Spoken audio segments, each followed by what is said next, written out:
But I think the development of full artificial intelligence will spell the end of the human race. It's a flying object and we don't know what it is. I would hope somebody is checking it out. With the rocket or whatever, but incredibly fast, almost the direction. It was too fast to be an airplane.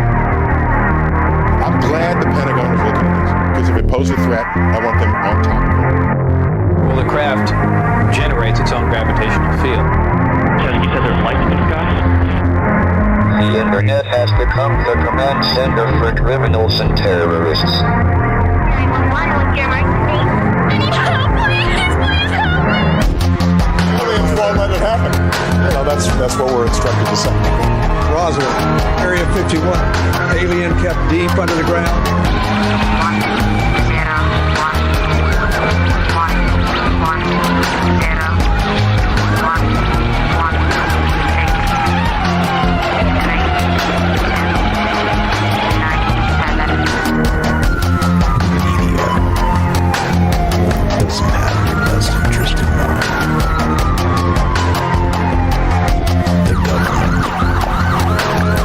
self-serving. You're here for a reason. You're listening to Troubled Minds Radio.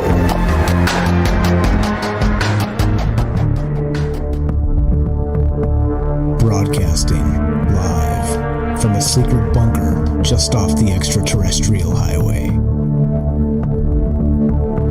Somewhere in the desert sands outside of Las Vegas.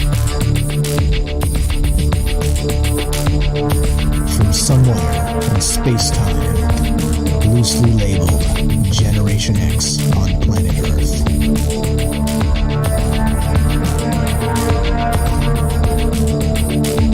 And asking questions of you in earnest into the digital darkness. Good evening and welcome to Troubled Minds Radio. I'm your host, Michael Strange. And hello to all of you who might also have troubled minds. What's up, guys? It's Wednesday night, and that's one of the nights we get together and talk about all the things we're not allowed to talk about. You know what those things are. Aliens, conspiracy, the paranormal, the government, academia, the 24-hour news cycle, propaganda, and the general feeling that we live in the upside down. We are streaming on DLive, we are streaming on Facebook, we're streaming on YouTube, we are broadcasting live on the Fringe FM, that is a digital radio station, and we're having a good time. We're taking your calls tonight, as always, as part of the transparency process of this show, and the way a conversation should happen, it goes two ways. I'm the guy on the microphone, but that doesn't mean I'm right about everything. Of course, it probably means the opposite. But if we do this together and we have a good conversation and we lean on each other, we learn from each other and we grow together. And that's really the basis of this show. That's why we've done it in a live format, even in the old days when nobody was listening, when nobody out there heard what was going on. We still had a live phone number and we were taking phone calls. Well, we were begging for phone calls back then. But the point is that it's, you know, a good conversation goes two ways. And as part of the transparency process, we do have a phone number up. We've always had it up. If you want to be part of the show at any point tonight, you can give us a call at 702-957-1037. That's 702-957-1037. You can join the Discord as well. We have a live Discord running, and you can join the show that way. And you can find the phone number and the Discord link at our official website. That would be troubledminds.org. That's troubledminds.org. That has everything you need there. That's got the podcast. That's got the phone number. It's got the Discord link. It's got everything you need to be part of this show, to come join the community and say hi to the lots of smart folks that have been a part of this journey. This week marks 3 years. 3 years of this show. This 3 years ago, I just got a notification on Twitter, of all places, that said, "Yeah, congratulations! It's your 3 years ago today." This was actually a couple days ago, but 3 years ago, you joined Twitter. Would you like to send out a anniversary tweet? And I was like, hell no. Why would I want to do that? But I do want to talk about the fact that we've been at this 3 years, and I'm very, very proud of that. Try and do anything for 3 years, right? Literally just try and I don't know, wear the same color socks for 3 years, right? It's nearly impossible just because of the way life works, right? It's hard to juggle things all the time. It's hard. Life happens. It's really difficult to continue something and keep a project up like this. And so I'm very, very proud of that. I'd love to thank all the people that were here for all of it as we started with nobody listening. And here we are now, quite a bit different than that. So thank you guys for all that. Thanks for the good conversation. Let's have another one tonight. So here's the thing, right?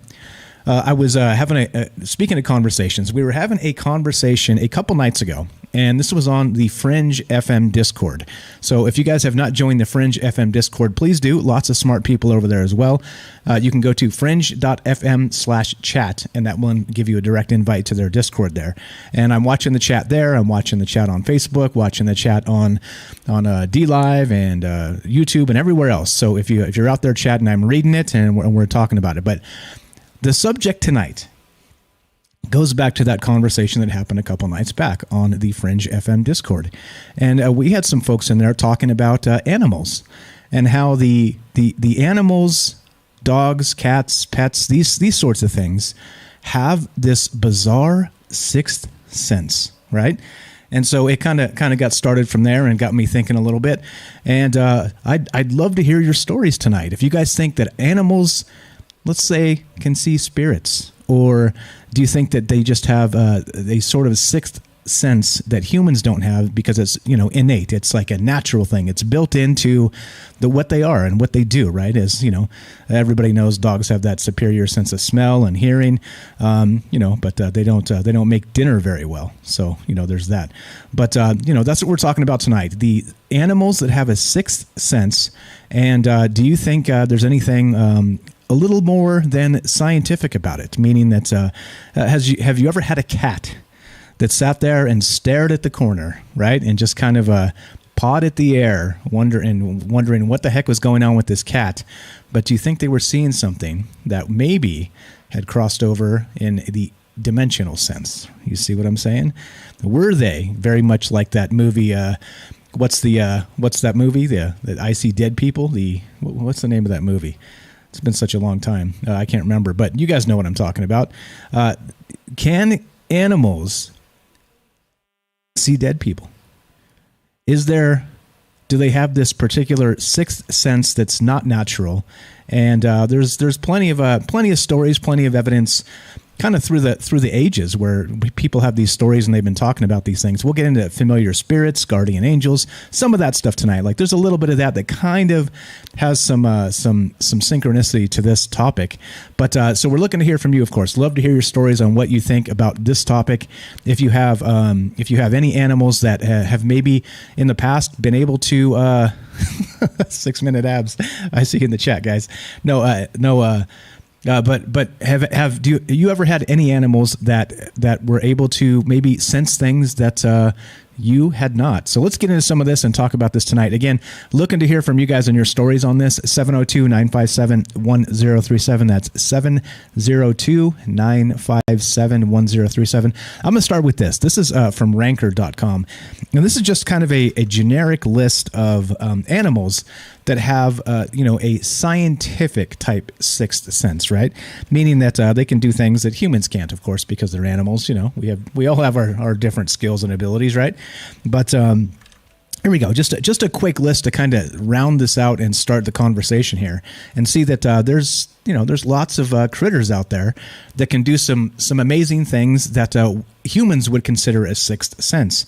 But of course, science would kind of differ, right? I mean, I guess it depends on the scientist you're talking to. But here's one. So this is from ranker.com, and the first one here's some interesting ones. These are not really cuddly pet types, but spiders can measure their prey and predators just by sensing them. And then so they do possess some truly incredible abilities that that allow many to sit atop the food chain, and that's the spiders here. All spiders contain a mechanoreceptor organ called slit sensilla, which allows them to sense the smallest physical deformations or strains on their exoskeleton. Spiders also use these organs to judge the size, weight, and perhaps even the kind of prey that gets caught in their web. Their slit sensilla can be so discerning that spiders can tell the difference between prey, a predator, and even a strong gust of wind. Right, so I think given spiders are creepy crawly, that's probably not the best example to start with here, but it is tops on the list, of course, because who likes spiders, right? But anyway, so you get the point. They're able to sense these things without the standard, 5 senses of humans, and so of course that's kind of what we're talking about tonight. And if animals have these extrasensory organs or perceptions or whatever this happens to be, do you think it's all science or do you think it's something else? That's really the question tonight. Here we go. How about pigeons? Pigeons are a little more cuddly than, I guess that's a bad word, cuddly for pigeons, but more cuddly than a spider, let's say. But anyway, so one reason pigeons are found in so many parts of the world is because they have incredible migratory power, thanks to a special sense called magnetoreception, which is a structure in their beaks that contains iron. Pigeons can detect the Earth's magnetic field, allowing them to pinpoint exactly where they are and where they need to go. This incredible skill is one of the reasons why homing pigeons were the first form of airmail, which dates back to 3,000 years ago. One of the coolest instances of homing pigeons was being used to proclaim the champions of the Olympic Games in ancient Greece. And again, this is straight from ranker.com, a list of animals with a sixth sense. But of course, we're talking about household pets. We'll get to there, and we'll get to your stories on that a little bit later.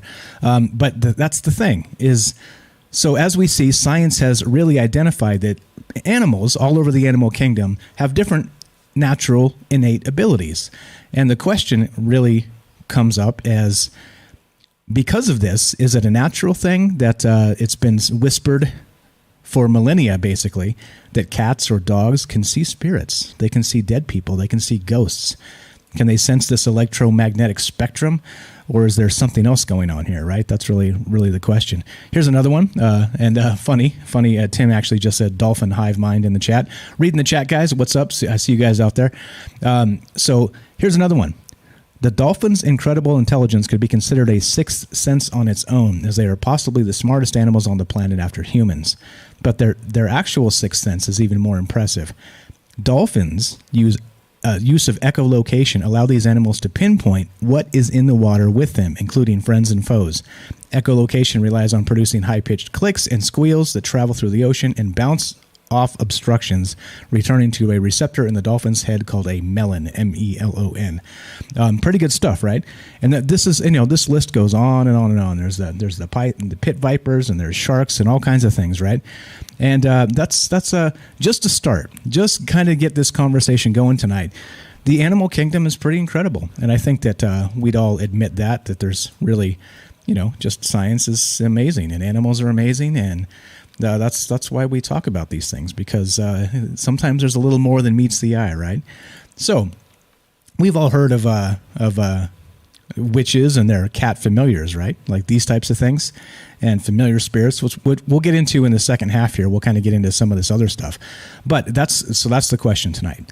We all know the animal kingdom has all kinds of incredible sixth sense, right? Sixth senses that humans would consider as such. Like Dennis says in the chat there, bats have radar, right? And there's a ton. There are a ton of these type of instances that you can kind of point to different animals in the animal kingdom that have these incredible abilities. But what about the good old house cat, right? What about the good old the good old dog, the good old canine Rover, right? Interesting that we were kind of talking a little bit about this last night with bringing back the carrier pigeon, and they end up the homing pigeon. They end up right here on the same list. We were talking about the de-extinction last night and being able to bring back extinct animals, using their DNA. So interesting that the same critter kind of comes up 2 nights in a row on this list here. So definitely good stuff. Lots of good stuff in the chat. Kind of reading this, scanning, trying to keep up. What's up? MJ says I used to rescue pigeons. Oh, there you go. Right. So I'm sure. I don't know a lot about pigeons in particular, but I'm sure that they have probably an amazing amount of that quote sixth sense. Right. Let's see. There's some more here. Let's keep going down the list. Just to start this conversation and really throw a kind of a wide net out there about what kind of animals have what abilities, right? And then we're going to be able to maybe home that into cats and dogs and the rest of this stuff, and really talk about if this is real, if the dog barking in the corner, those types of stories, that something unseen is actually your dog detecting something paranormal, right?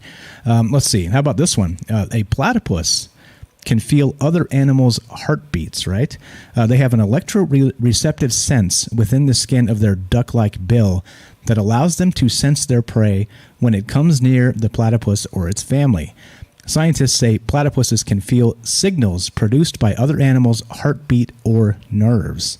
Their bill is also lined with mechanoreceptors, which give them an ability to sense tiny stimuli, as the bill behaves much like a human's fingertips. When you see a platypus hunt in the water, it shakes its head from side to side as a way to enhance the sense. It will sift its bill through the river's sedimentary floor to sense its prey, picking up any vibrations in the water. Pretty good stuff there. What else do we got? There's a whole list here. Let's see. Here we go. Somebody mentioned this. How about the bat? And the echolocation. Here we go. So bats might scare some people, of course, but they can fly at night because they don't have great eyesight, right? It's because of their ability to use the echolocation. And insectivorous bats, I'm kind of going through this article sloppily, pardon me, are able to fly through dark caves and the night sky in search of their prey thanks to their larynx's ability to generate ultrasound through their mouth and nose. Much like the dolphin, the bat's echolocation paints a three-dimensional view of the world around them. In fact, the reason many insectivorous bats have wrinkled faces is because they act much like the inside of an ear and pick up sound. There you go. The crazy stuff, right? What else do we got? Let's see. There's weatherfish, there's catfish. Well, not so cuddly. Let's go this one.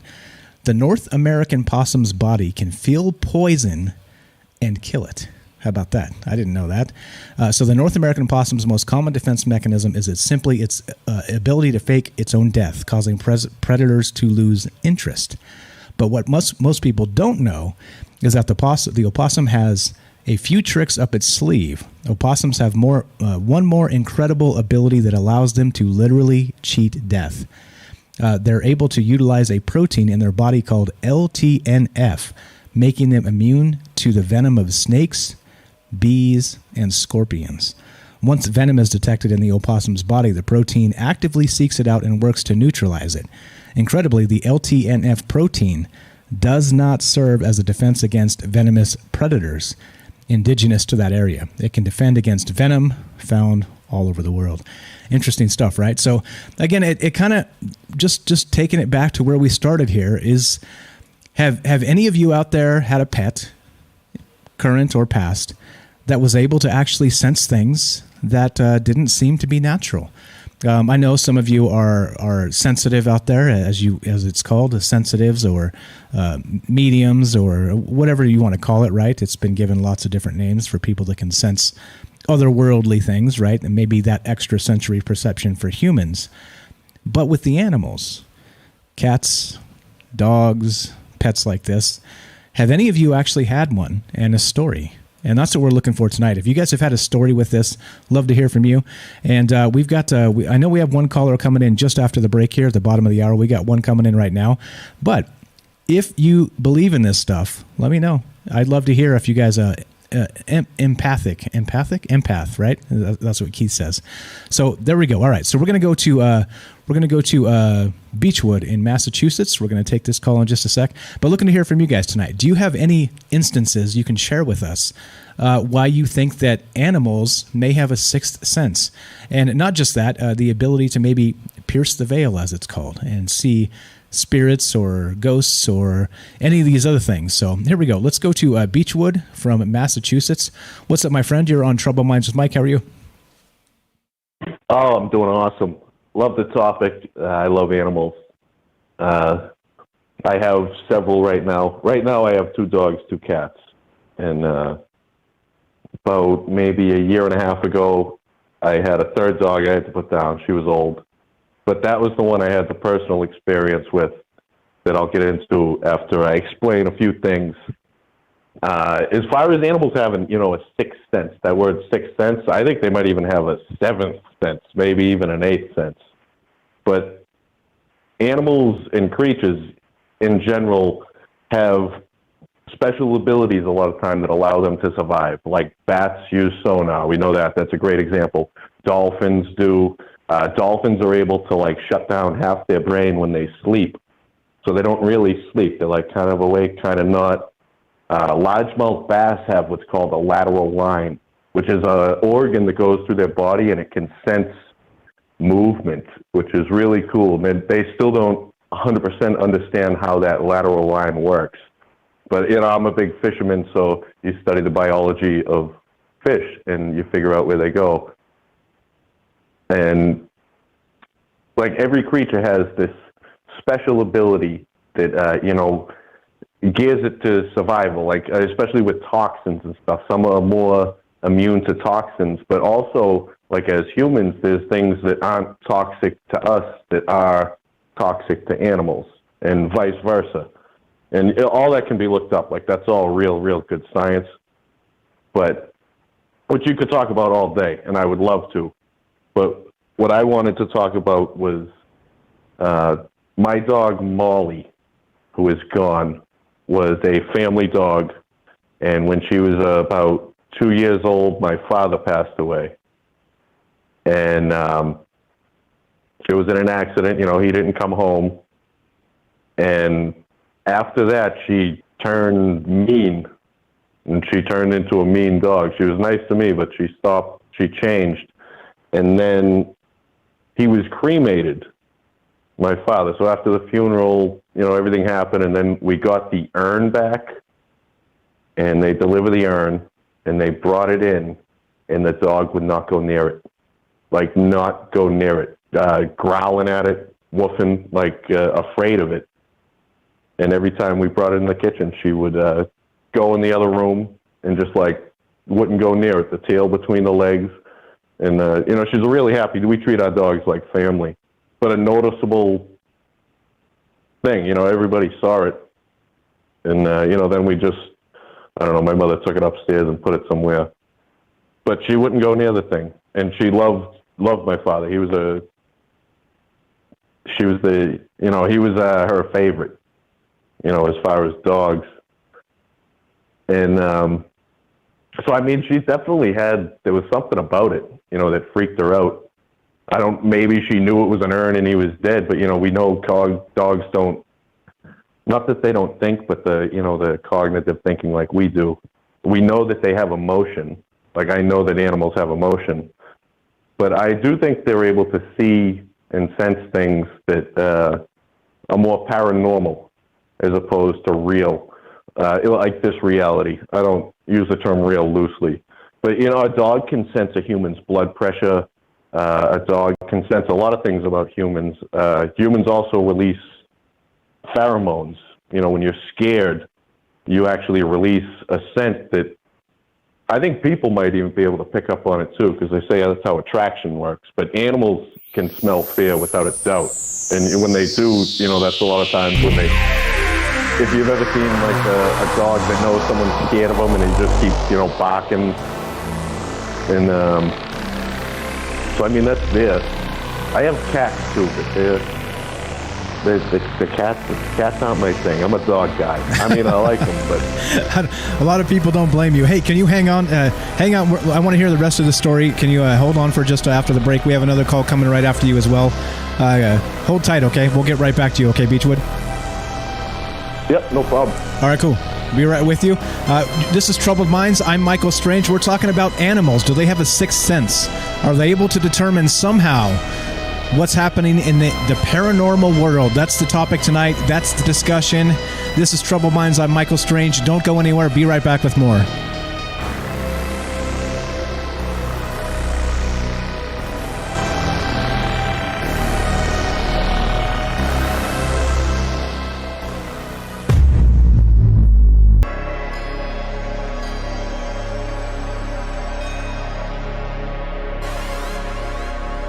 Welcome back to Troubled Minds.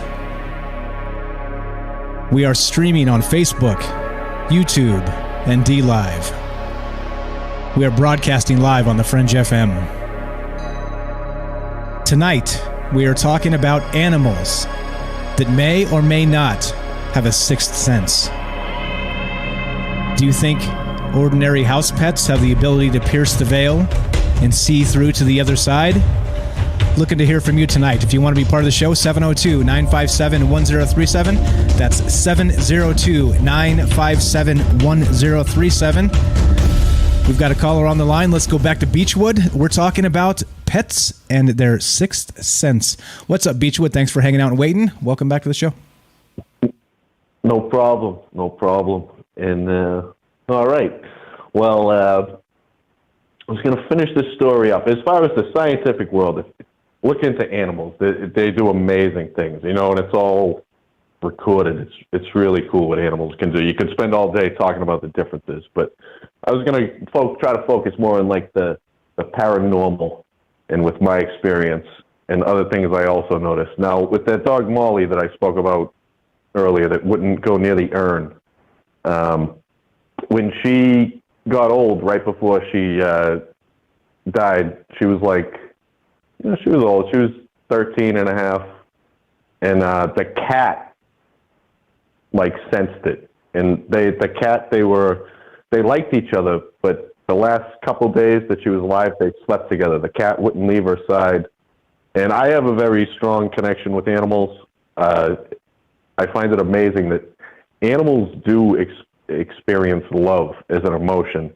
And now that would come down to another topic. Is love an emotion, or is it an actual sense? Is it an entity that exists? Is it just part of survival? But, I felt the connection with the animal. And when she got towards the end, I think animals can sense death. Absolutely. But, I sensed it in her, that connection. And, elephants do the same thing, and they go to the elephant graveyard to die. They do know about death and whatnot. But what also interests me a real lot is the connection that people have with animals, and especially with some animals that they've never even had experience with, like lions and tigers. So many people love them, but they've never actually, came face. It's like they admire them, but they've never actually, experienced them. And they say that, they just have this connection with the animal. Oh, they feel they love tigers. They love tigers. Wolves the same way. Like a spirit and animal, there's definitely right? a bond. Yeah, kind of like a... Yeah, definitely. Yeah. It's, almost every culture talks about that. But I've noticed, this is how I'll finish up, is the bond between animals and humans. I've seen people, when the animals die, they're more distraught than when, a family member dies, like a human. That's how much people care about their animals, and that sense is there. And I think animals have a soul. I think all dogs really do go to heaven. I do, even the bad ones. And that's another cool experiment. I've got a bad you ever one. look up the guy that, when the human body dies, it allegedly loses weight? I have heard that. And then they put a dog on the scale, and the weight doesn't change. But I think the dog's soul is so light it gets to go to heaven for free. Right on. I'm with you. That's a great thought, because I am also a sucker for dogs. They're pretty amazing. I've had some dogs in my time that were really, really fantastic. I appreciate the call, Beechwood. You're the best, my man. Yeah, no problem. And I want to hear some other animal stories, because I love dogs. All right, here. thanks for having me on, man. All right, yeah, we'll talk to you soon. We got a call right behind you. Here's another animal story. Thanks, man. That's Beechwood from Massachusetts, guys. If you guys want to be part of the show tonight, 702-957-1037. That's 702-957-1037. Go to troubledminds.org. That's the official website. You can find the phone number and the Discord link there. Let's go to Alexandra from British Columbia. Welcome to the show. How are you? Hi, I'm good, thank you. How are you doing? Doing very well. So everybody knows this is Alexandra from the Fringe Discord, and she's actually the one who started the conversation about animals and the Sixth Sense, and we were kind of talking about this the other night, and it spawned an entire show. You've got some stories for us, don't you? Yeah, I think it's like an amazing topic, really. I don't know, like that the other night when we were all talking on the chat, I don't know, I just thought about, like, I wonder if other people think the same way about animals just having an ability to just be more perceptive than just overall, like, a lot of other animals or humans or anything like that. And, yeah, I have a story that happened a while back when I first got my dog. I think it was about maybe like 4 years ago.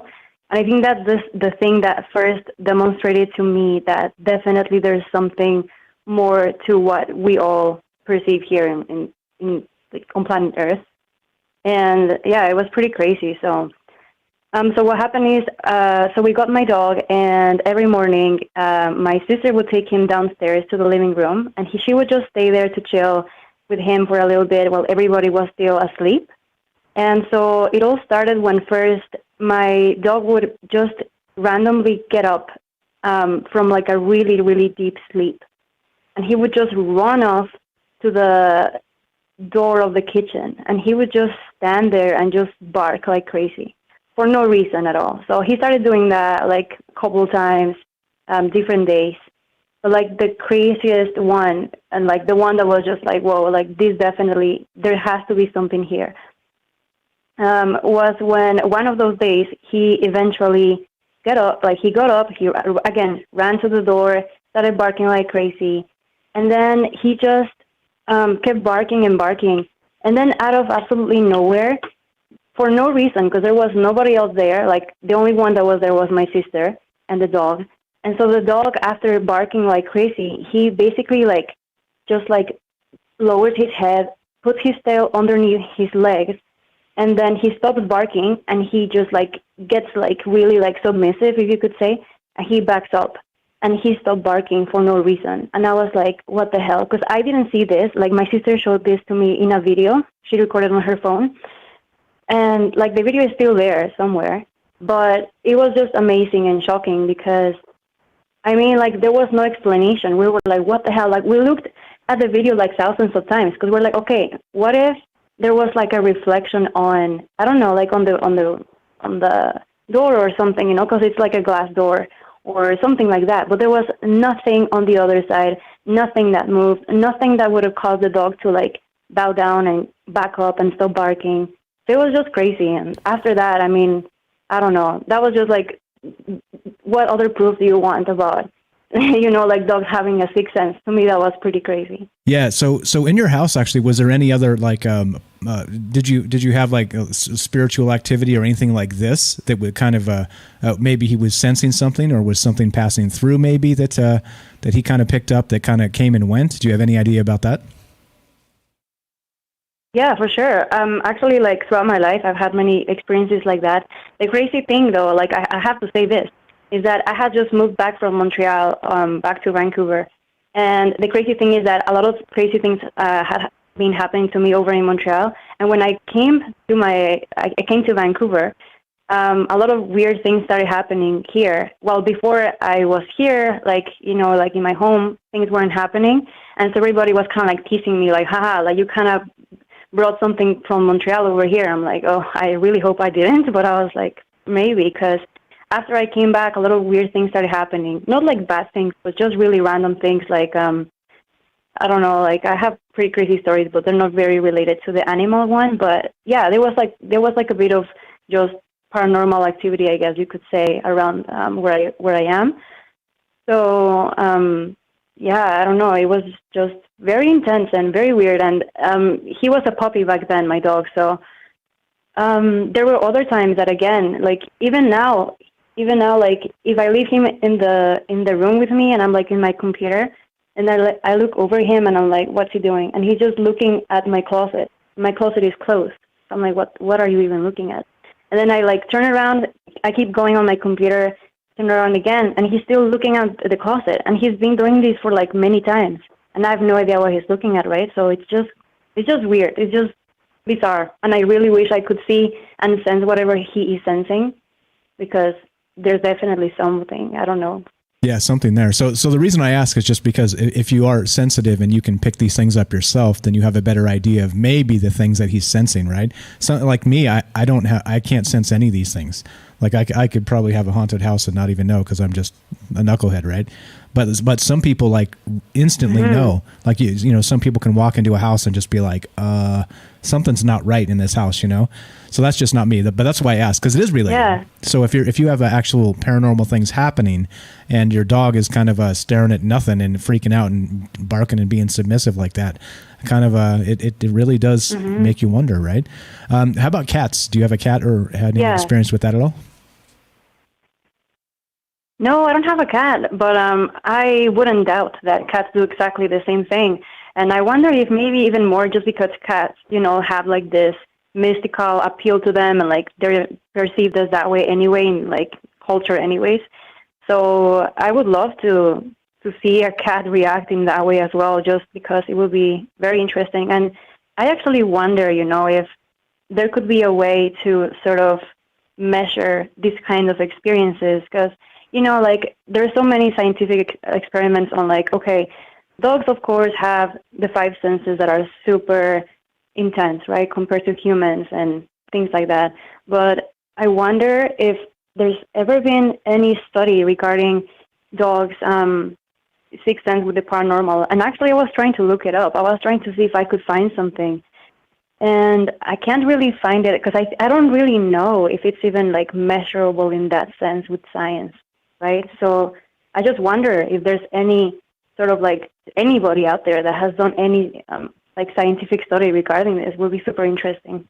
Yeah, so funny you mentioned that. I was actually looking myself to see if there was something similar. The only thing I could find was there were, you know, they've done a lot of experiments on dogs with kind of the MK Ultra type stuff with some mind control with dogs and things like this. But as far as I'm aware, I couldn't find anything. Correct me if, or correct us if we're wrong, guys. I couldn't find any studies regarding this. Even, you know, with you know, mediums and people that have you know, that are sensitive to these things. I couldn't find a single thing. So I don't know if it's all paywalled or if it doesn't exist at all. I have no idea. But yeah, I've kind of ran into a blank there as well. I tried to see if there's any studies that have been. I mean, I guess part of the problem is you can't really ask the dog what they're barking at. You know what I mean? You can't. So it kind of comes down. You know what I mean? So it kind of comes down to, well, all right, let's take the dog into a haunted house and see what happens. You know what I mean? But I would think somebody's done that over the years, right? I mean, it makes sense. It makes some kind of sense. That's such a cool idea. Yeah, right. Maybe one of us is going to have to do that. Absolutely. Yeah. Okay. So what? What are some other thoughts that if you don't have to stay the whole time. Just do you have any other thoughts on animals, sixth sense, spirit animals, or any of the rest of this stuff? Well, you know what I was wondering, because you were talking a bit about this before. You know, like with I think it was called like magnetoreception or receptor or something like that, right? And so I was wondering, for example, like I wonder whether it's not just like dogs having five senses that are just super intense, and then a sixth one adding on to that. And I don't know, because once I read, I can't remember when, but a long time ago I read about how some scientists were saying that it's not that animals have like a sixth sense, but rather that all their senses are super intense, so that the sixth sense is just like all the senses being intensified. Basically, that's what they were saying. But I don't think I actually agree with that. I think that most likely they actually do have something else that probably we don't have, and that other animals might not even have as well, or they might. It's just that we're not really like interacting with them as much as dogs, you know. But yeah, I think that, you know, as the other caller was saying, is like there might be more senses than just the five that we usually see in animals. Yeah, exactly. And so, and again, without being able to actually speak with them directly, right? Or until we're able to like put the Neuralink from Elon Musk in the head of the cat and actually, be able to parse their thoughts and maybe communicate directly with animals this way. I don't think we're going to be able to do any kind of decent experiments with this. But I think you're right. Is that they have these basically it is ESP, or I'm sorry, not ESP, but like these ultra perceptions of just their senses that we can't even really conceive of. Just like we don't even know what it's like to smell like a dog, right? They have this super sense of smell, and it may give them some other hints of other things that are happening, right? They say dogs can smell cancer, like Beechwood was saying, like dogs can kind of smell death and sense it, things like this, right? And so maybe those in particular, it's not a sense, it's just a particular smell they pick up on an individual or something like this. That seems to make a lot of sense. Very, very good stuff. Absolutely. Okay. So I think that also even like okay. No, go ahead. You're good. You're good. Go right sorry. ahead. Go ahead. No. Go. Okay. So I was just gonna say that. Awesome. I was just gonna say that. I think that even sadness, like for example, like whenever I'm feeling a bit low or whatever, I always see my dog. He's just like literally like rubbing his head against my leg or whatever, something like that, and that I find that pretty interesting. And I always wonder, like, how the hell does he know I'm sad? Like, even if you're not crying, even if you're not crying, he might still come over and just be, like, super next to me or something like that. I'm like, I wonder if it's, like we're saying, like, it might just be, like, the sense of smell. Maybe, like, people smell different when they're sad. Who knows, right? But because humans don't really know, like, if a person smells different when they're sad. It could be that, or it could be that actually we're, like, I don't know, maybe they can just sense a different energy from you, and they just know that you need comfort, so they approach you more, or something like that. So, I don't know, I just find this super fascinating. I just wish I had answers to all these things that we're talking about. Exactly, it would be right. awesome to just know. It would, and unfortunately, I think some questions have bigger answers than people will ever get. But it is fun to think about it and talk about it, right? So you did mention something pretty fantastic there. Is that so? If dogs can sense like emotions, maybe they have the ability to pick up something on the electromagnetic spectrum, right? I have an article here that was shared by Night Stalker on the Fringe FM Discord, and this is I knew this. I saw this when the study came out, but it says dogs poop in alignment with Earth's magnetic field. This study finds, and this is back from 2014. I'll link this. This is from pbs.org. But I mean, so if they're in tune with the magnetic field for just something like that, you got to expect that there's, just like you said, maybe these extra senses they have give them abilities that we can't even fathom as people. So it seems to make sense that we're kind of coming up to a similar conclusion, meaning that dogs and cats and animals probably are, well, better than people, I'm going to say. I'm going to say that. I'm going out on a limb. I'm saying it. I'm saying it. Dogs are better than people. I'm saying it. But yeah. Oh, yeah, absolutely. 100%. Right on. Okay, so we got a caller behind you. So any final thought while we got you on the phone tonight? No, not that I can think of right now, but if I think of anything, I'll put it on the Discord chat for sure. Okay, I appreciate it. So this is Alexandra from Fringe Discord, guys. Go say hi. Join the Fringe Discord if you have not. Good conversations going on there 24 hours a day, very much like our Discord on For Troubled Minds. And this whole show idea started with a conversation a couple nights ago. We were talking about this kind of just in passing of I wonder what's up with the dogs and the Sixth Sense and all this other stuff. So I appreciate you starting that conversation, Alexandra. Am I saying your name right? Yeah, that's great. Okay, all right. So and then I appreciate you calling in and sharing your stories tonight. Thank you so much. Yeah, no worries. Thank you for having me. Take care. Thanks a lot. Talk to you soon. There you go. You guys want to be part of the show? 702-957-1037. We have another call coming in real quick. Let's take this and let's keep on trucking. What's up? You're on Trouble Minds with Mike. What's your first name? Where are you calling from? Gregory, calling from Tampa, Florida. Gregory from Florida. How are you, my friend? What's on your mind tonight?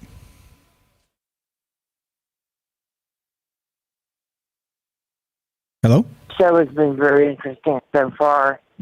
I'm a cat person. Right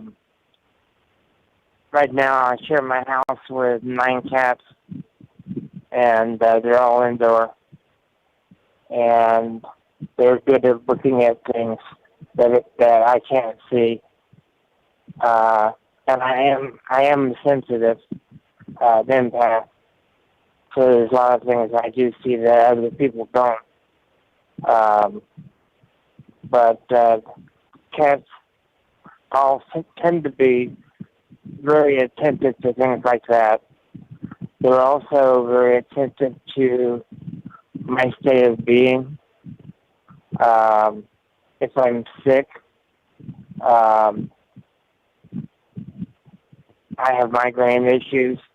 I have 3 or 4 of them on the bed with me. If I move to another place, they follow me around. They're just close to me and hang close. But what I wanted to bring up was some books that were written in the 70s. There was a writer named J. Allen Boone, J of the letter, and he wrote about animals in general and how they communicate with human beings. And his theory was that they have a sense that allows them to see pictures. And when you're talking to a cat or a dog, if you picture what you want that cat to do or dog to do, it's easy for them to pick it up and do it. For instance, come here. If you picture the dog coming to you, you know, since reading those books, I've practiced that. And people that come over and visit are just incredibly amazed on how tuned I am with the cats. I see. So they pick up on your emotions as well. So you do think that they have some sort of extrasensory perception, maybe magnetic field-like or paranormal. We only got like a minute left, so let's wrap it up. But what do you think? What's your theory? Do you think it is a paranormal thing, or do you think it's more of like a scientific electromagnetic type of thing?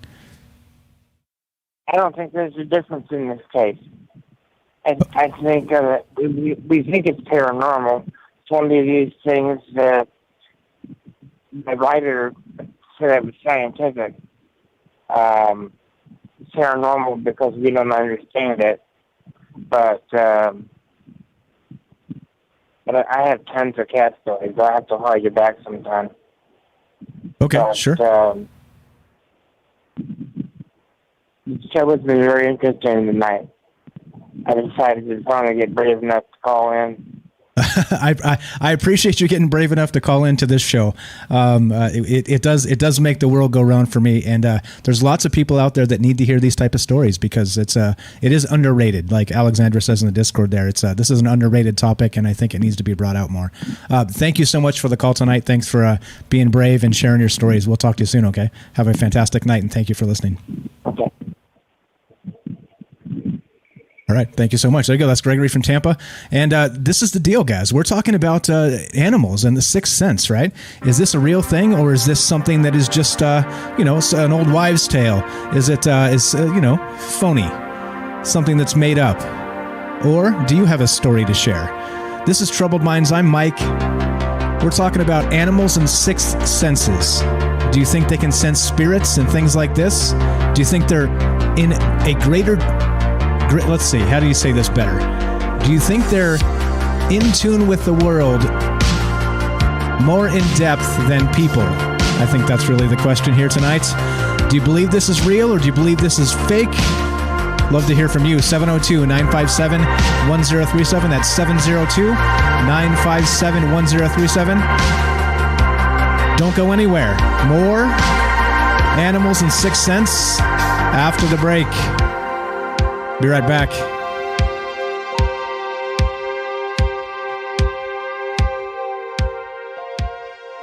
This is Michael Strange from Troubled Minds.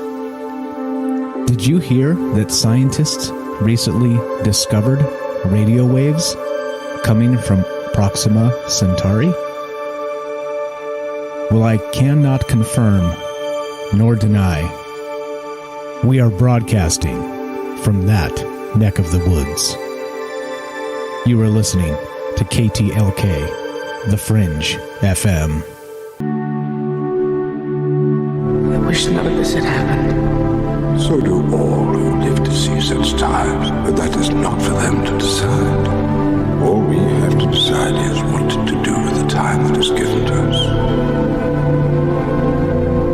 There are other forces at work in this world, Frodo, besides the will of evil. Bilbo was meant to find the ring, in which case you also were meant to have it. And that is an encouraging thought.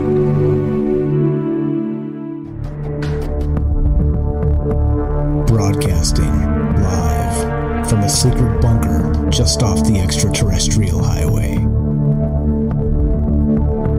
Somewhere in the desert sands outside of Las Vegas. From somewhere in space-time, loosely labeled Generation X on planet Earth.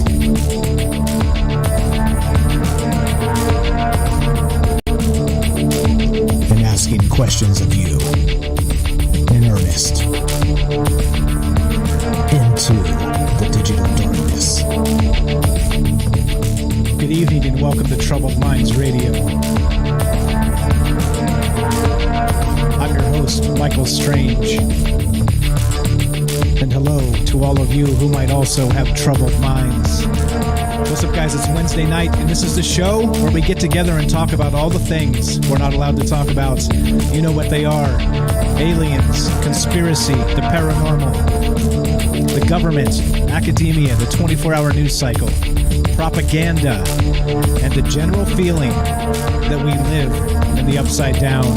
We are streaming on Facebook, YouTube, and D-Live. We are broadcasting live on the Fringe FM. This show airs Tuesday, Wednesday, Thursday, 7 p.m. Pacific. You can find us there, and we're taking your calls tonight. We're talking about animals and a sixth sense. Do you actually believe that they can see through the veil, as it were? There have been reports over the years that animals, in particular, dogs, cats, other animals, of course, were able to see spirits. We're able to see dead people. We're able to sense a demonic presence. Do you think there's anything to this? Do you think it's paranormal? Do you think it's fiction? Or do you think it's science? I think there's a whole lot to talk about here. And we're going to continue doing this. If you want to be part of the show tonight, you can give us a call at 702-957-1037. That's 702-957-1037. You can find the phone number and the Discord link. We've got a Discord server running. You can join us there. You can find the phone number and the Discord link at troubledminds.org. That's the official website. And love to hear your stories. Maybe you have some stories about dogs barking at things that maybe aren't there, or maybe are there that we cannot perceive and they can, or cats, or this or that or the other. Love to hear your story on all this stuff. Good calls so far, and we've got another one on deck. Let's go to Tim in Georgia. Let's do it. Tim in Georgia, you're on Troubled Minds with Mike. Hey, how are you, my friend? Hey. What do you think about all this animal stuff? I am doing great, man. Thank you for asking. Well, I'm a firm believer in it 110%. There's a lot to it, and the ancients tried to tell us a little bit about it. So there is some historical record that you can find in your search for things. But I bring up dowsing rods because this has a lot to do with it. We see a very limited spectrum of light, and other animals, different species, see a lot larger spectrums of the light frequency than we do.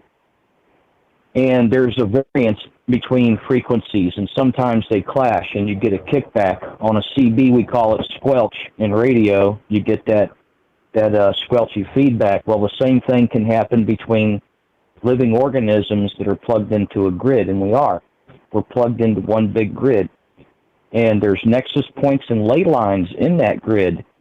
And the name Tesla will pop up when you search this stuff because he believed in this. He was a firm believer in this stuff, and a lot of his research depended on his open-mindedness and to make some leaps of faith about how things worked. And that's literally what we're talking about doing here We all see it. We can't explain it. It's like love. It's there. It's a very real thing that can affect you. You can't weigh it. You can't identify it under a microscope. It's odorless. It's tasteless, but it's very real and very powerful. So I'll give you the example of love as well. That's no different than holding the rods in your hand and going out and finding water and oil. There's a connection there between you and the earth that has everything to do with how clouded your mind is, first of all. Our animals pretty much eat and drink and are free of chemicals. They're mostly free of alcohol, drugs, tobacco, stimulants of any kind. So mostly they're pure, especially wild animals for the most part.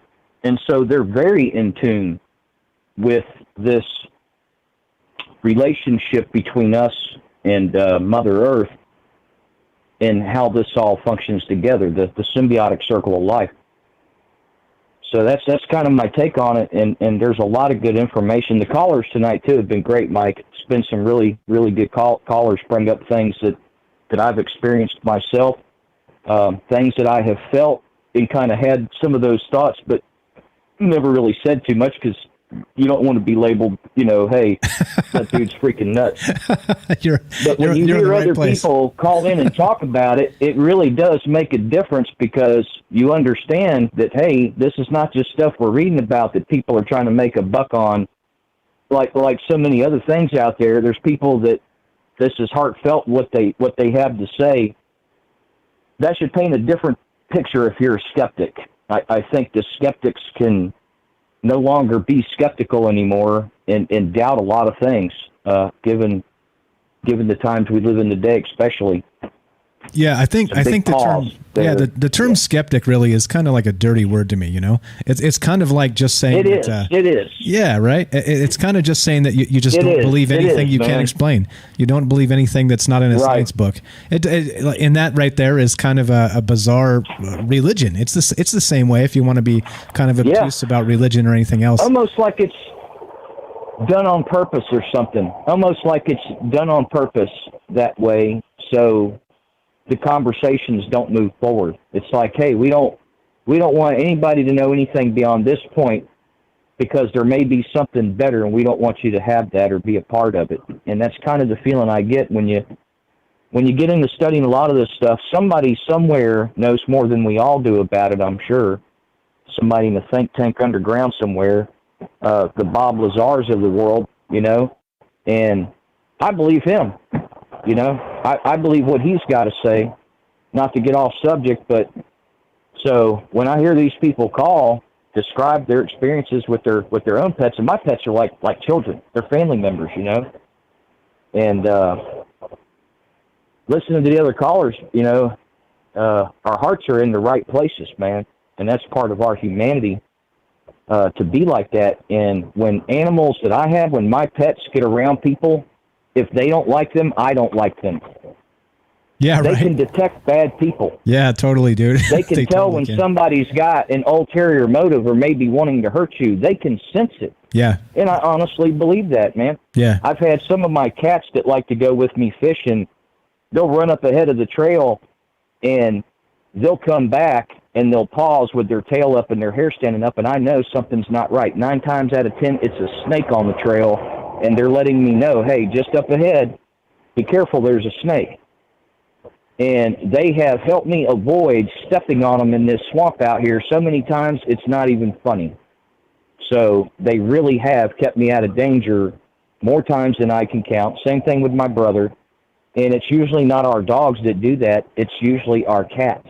That's incredible to me. I've never got a cat to do anything other than stare at me and say it's dinner time. Right? These things around here are hunters, man. They take down squirrels, rats, you name it.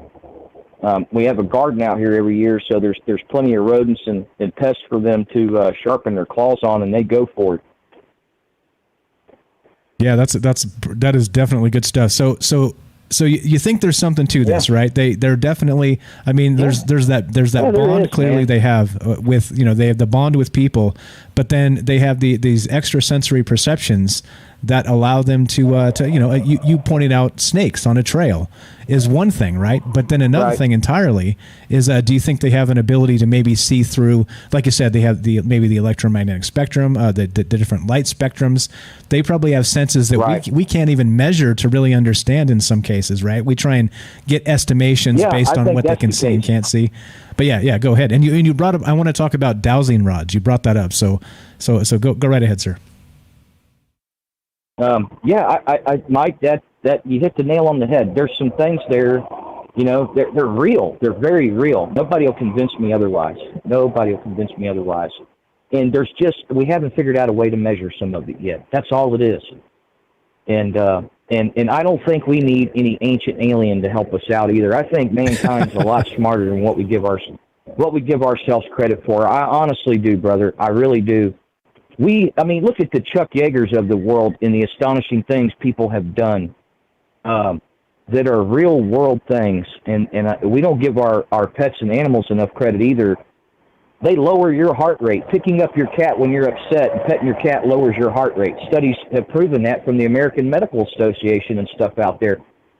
Remember back in the 80s and 90s, they were like, help an old person that's alone, get them a pet so they're not alone anymore. I used to watch overseas, the BBC, British TV would run these things about checking on the elderly, and if they were single and had lost their loved one, how a pet would help replace that lost part of their life. And I have seen dogs and cats do that for elderly people who lose somebody.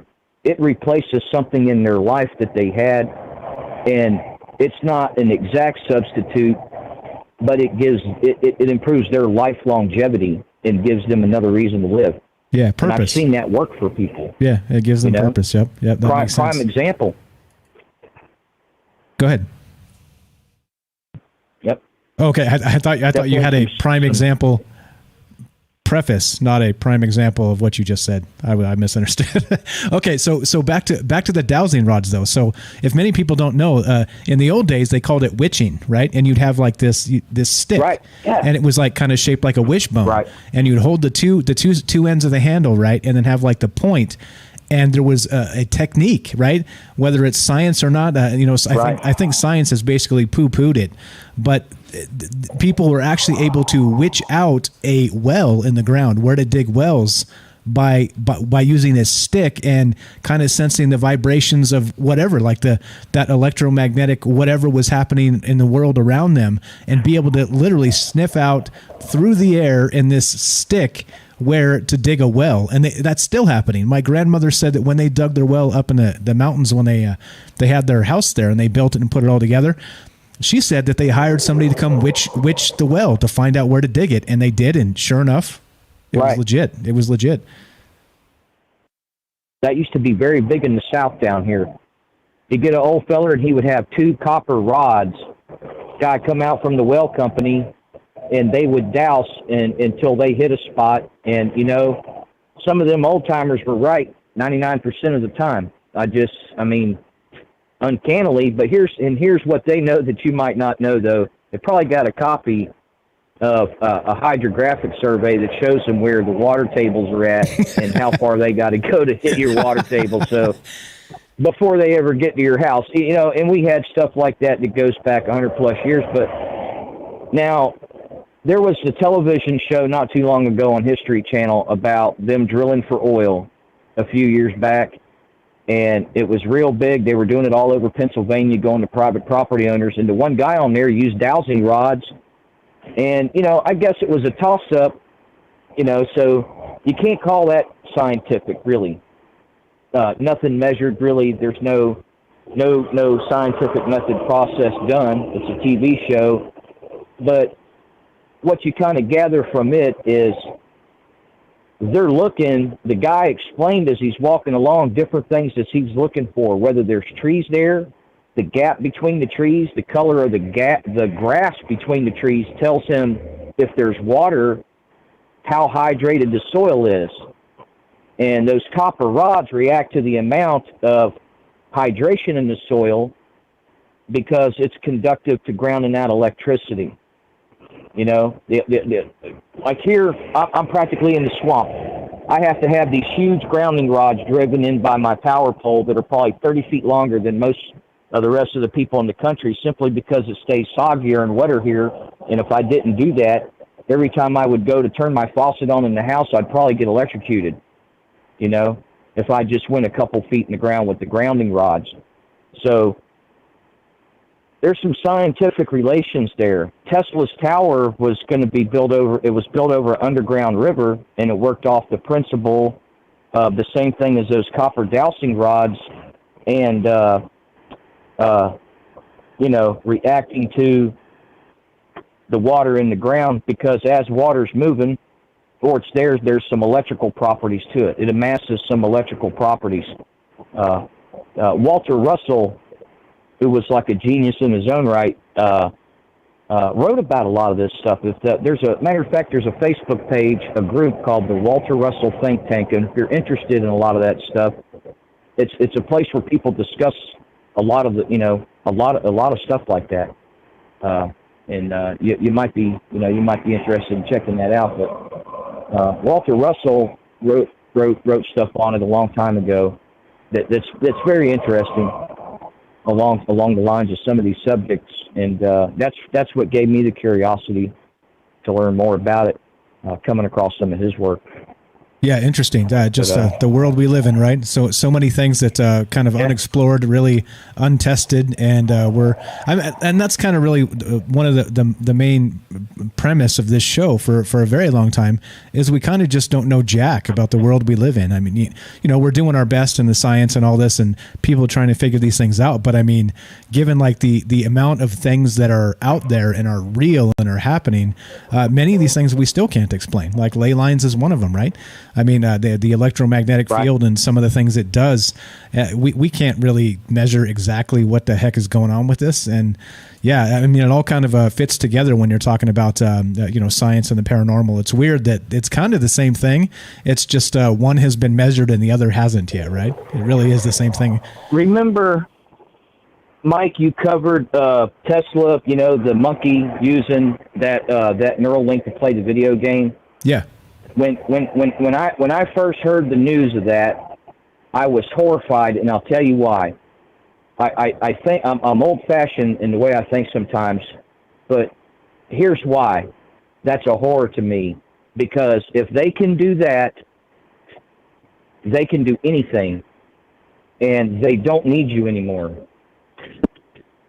Then I mean, what's to say that they can't take a dog, a German Shepherd, and they already work with the military. With the Neuralink, a human being could sit in a trailer and link up with that dog. And that's you wouldn't need a human being on the battlefield if you had an army of them things that had their own weapons available in a backpack or something on them. But just it brings me to the Man-Kazin Wars. You know, it was a science fiction novel back in the day. And the Kazin was a race of felines, humanoid felines, the Man-Kazin Wars. They were like lions and tigers, but, you know, in humanoid form. They had tails and everything. And, man, were they smart, very cunning, and very vicious in that series of sci-fi novels, the Man-Kazin Wars. And that kind of gives you food for thought there when it comes to, you know, the Dog Star and all that stuff. And those books touched on a lot of that. It's pretty neat. Yeah, definitely. We can kind of pretty go down. Neat. Sorry, yeah. Go ahead. Yep. It's over the years. It's been neat to see how people have touched on the subject, and a lot of the directors in Hollywood too, on what we're talking about with animals. The Pet Cemetery, you know, animals having a soul, spirit. It's so prevalent, I guess, in pop media culture and everything else. There's so many genres, and a lot of it revolves around what are our household pets, you know. Different animals, owls, you know, like Bohemian Grove and the owl, the deity of the owl and everything.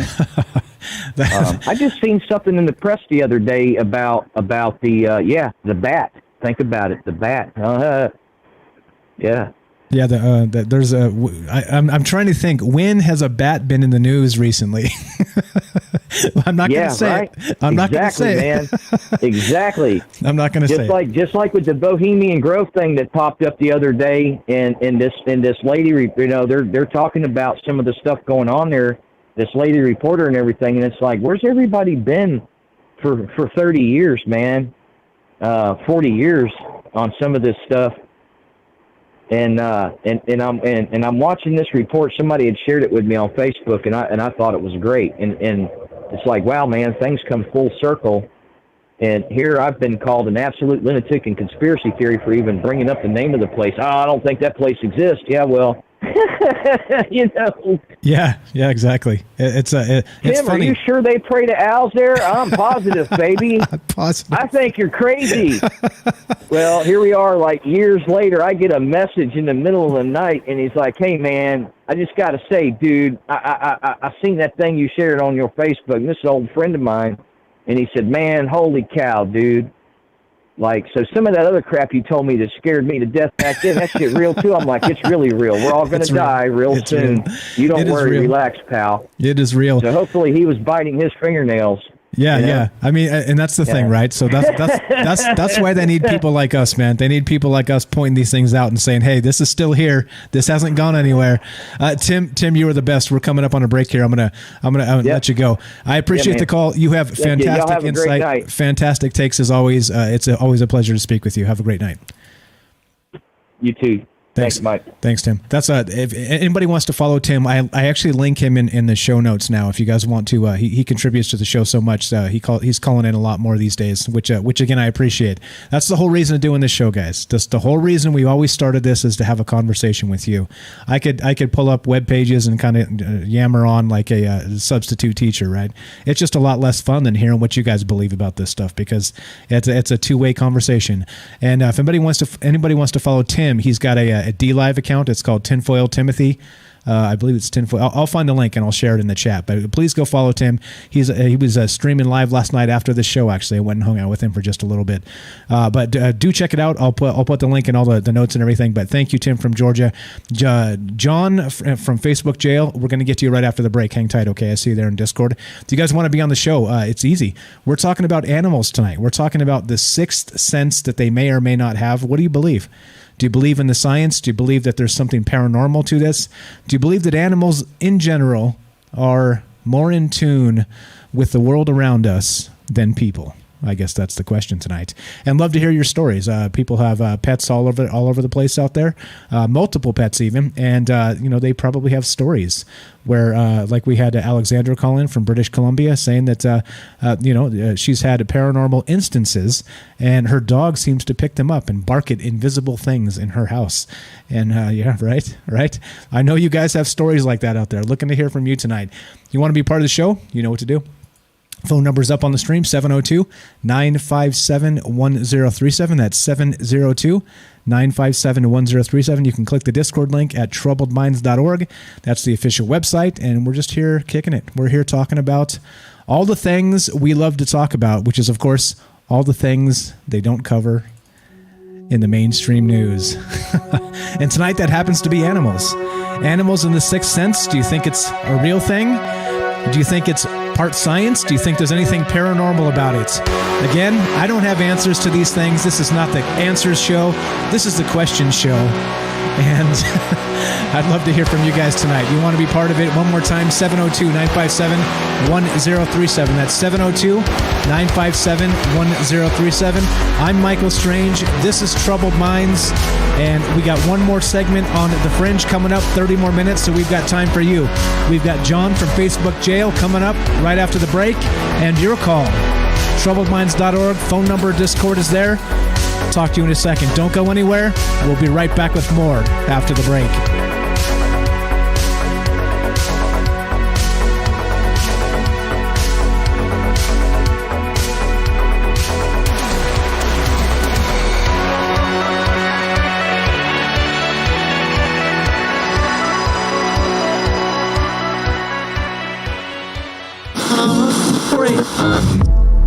The truth is out there, and so are we.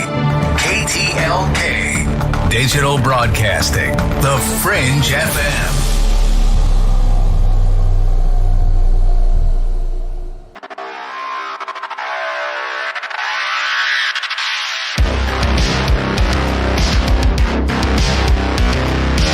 Welcome back to Troubled Minds. I'm Michael Strange. We are streaming on Facebook, YouTube, D-Live. We are broadcasting live on the Fringe FM, and we are talking about animals and a sixth sense. Do you believe they can sense spirits? Do you believe it's more a scientific thing and they're in tune with the magnetic field of the earth? Or do you believe it's a bunch of hogwash? We're taking all of it because who knows, right? We don't have the answers to these things. That's why it's more important, in my opinion, to ask the right questions. Do you want to be part of the show tonight? We're listening to your stories regarding animals that maybe have a sixth sense. And whatever that means to you. Some people have called in tonight and said they've got dogs barking at random things in the house, right? Things that they shouldn't be barking at. We have people that are in tune with their cats, and animals that sense feelings, right? And know when people need attention. I mean, this is all real. This is real stuff. All you have to do is have a pet and pay attention to them, and you'll see there are bonds that are being made. But the question there is, do you think it's anything a little bit weird, or do you think it's just more old wives' tales, hogwash? We got a couple calls. We're going to go to, let's go to John in Facebook jail. John in Facebook jail. What's up, my man? You're on Trouble Minds with Mike. How are you? Hey, how you doing tonight, Mike? I'm doing great, man. What is on your mind? What about all this animal stuff? Do you have any pets? I do not have any pets, but I can tell you there's a lot of paranormal activity going on.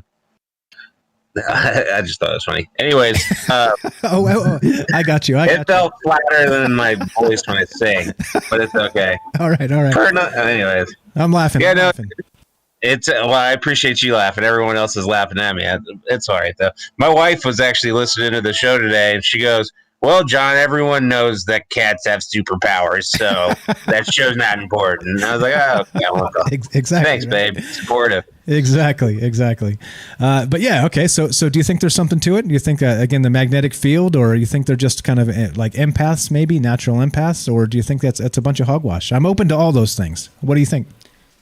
Well, I think animals do have a connection that we don't, because if you look at it biblically, when Noah had his ark being filled with animals, God was having them send in and choose between each other the two that would be selected to board the ship. So to me, that is a spiritual entity directing animals. You see what I'm saying? So if something enters you like that, I'm pretty sure it can be passed down. So it wouldn't be far-fetched for me to think that animals have, especially cats for some reason, have a paranormal sense that we don't. Okay, that I can buy that. And so have you ever had pets in your life where something like this happened, or is it all kind of like a hearsay from somebody else that you've heard these things? Kind of like me. Like I've had pets my whole life, but I've never seen them do weird things like that where it made me wonder, you know? They do weird things all the time. Like pets just sometimes do spurg out and do weird things, but like nothing that ever made me wonder if there was like, you know, an entity in the kitchen or something like that. What about you? I tell you what, we had this one cat and we called him Gatsby. He was great. Anyways, he would do this one thing where he would get real low to the ground. He was real fat too, so it didn't take very much because his stomach drug the ground. He loved it. But anyway, so he'd get real low to the ground, and then he'd lock on to something, and then he'd run over to it, and I swear he could find my wife's underbritches anywhere in the house, and that's a superpower. That's the superpower. Your ass is grass, bro. I know. But not as much as that cat's, because he could find them literally anywhere and bring them to the dining room table, and it was impressive every single time. Every single time. Okay, all right. But back to the seriousness of the matter, you funny guy. What do you think? Do you think I don't know. I mean, I don't know what to think about some of this because, you know, some people, you get firsthand accounts of things that actually, you know, they've seen, and they're empathic, and they see, or have had supernatural experiences in their homes, and then their pets react to these things. Right. I'm not that guy because I don't sense these things. I don't know if that's like a gift or a curse. You decide. But it is what it is. Right. And when I hear, you know, perfectly sane people telling me these things, I got to wonder, right? This stuff seems kind of real. Well, and you got to look back through history. Why have so many cultures really embraced the animal kingdom the way they have? Why do the Egyptians consider cats gods? You know, there's a lot going on there. Yeah, you look at what they built just to be able to connect with the stars and whatnot. You know, cats have held a symbolic place in human history for being godlike. So yeah, it's definitely there. I mean, we know dogs are picking up on earthquakes. We know, you know, animals act weird. There's migratory patterns going off magnetism from the earth, stuff like that. So I mean, there's a lot there. I mean, it's hard to unpack it all in just one conversation with how much stuff is actually involved in the animal kingdom. Right, exactly. Speaking of which, I got this article from sciencenewsforstudents.org, and it says, a sense of danger. Can animals warn us if an earthquake or some other natural disaster is about to strike? And I think most notably that the actual thing that sticks in my head about this recently is they had that tsunami. Was that Indonesia, I believe? In the oh, yeah. Right? So they said that just before this went down, right? So there was an earthquake out at sea, these huge waves coming in, but before it happened, people reported this eerie silence, and the only casualties were people, because apparently all the animals that were free and could get out, like, busted out and cleared out and ran for the hills because they knew this thing was coming, right? Maybe they sensed the tremor, who knows? But even the birds, everybody just took off. The entire animal kingdom bounced and left us dumb people there. And I hate to say that because it was a terrible incident. Lots of people died there, but a little bit weird that the animals pick up on this and just take off, right? Yeah, we've really disassociated from our natural abilities, though. With how little we use our brain, that means at one point we used a lot more of it than we do now. And I think it's a lot of our senses that have been diminished. And someone brought up the fact that Native Americans used to grow their hair out longer, and they still do. And as someone that's had long hair, the key to that is I feel like when you do have longer hair, you pick up on more stuff. For instance, my wife, if I ever come too close to her and she doesn't want me, she could elbow me at Mach 26. I've calculated it. And that's because her hair is long. Right. No, in all seriousness, she's sensing the urge. It's got the static, the static charge in the hair. Yep. It's sensing you. Yeah. As always, if I had a cat right now, it would be warning me of a natural with how my wife just looked at me. That's about to go down. Gotcha. Like I told you, I tried to warn you, my friend. Your ass is grass. But we got a call behind you, so we're gonna truck on. Any final thought while we got you on the phone? No, I just got to figure out how I'm gonna get my wife and this cell phone out of Facebook jail. All right. Good luck with that. Let me know if I can be of any assistance. Though they don't listen to me, Facebook or your wife. So. Thanks, John. Thanks, John. You guys are the best. See, great calls. And again, so this article again, and this isn't the only one, right? Science News for Students: A Sense of Danger.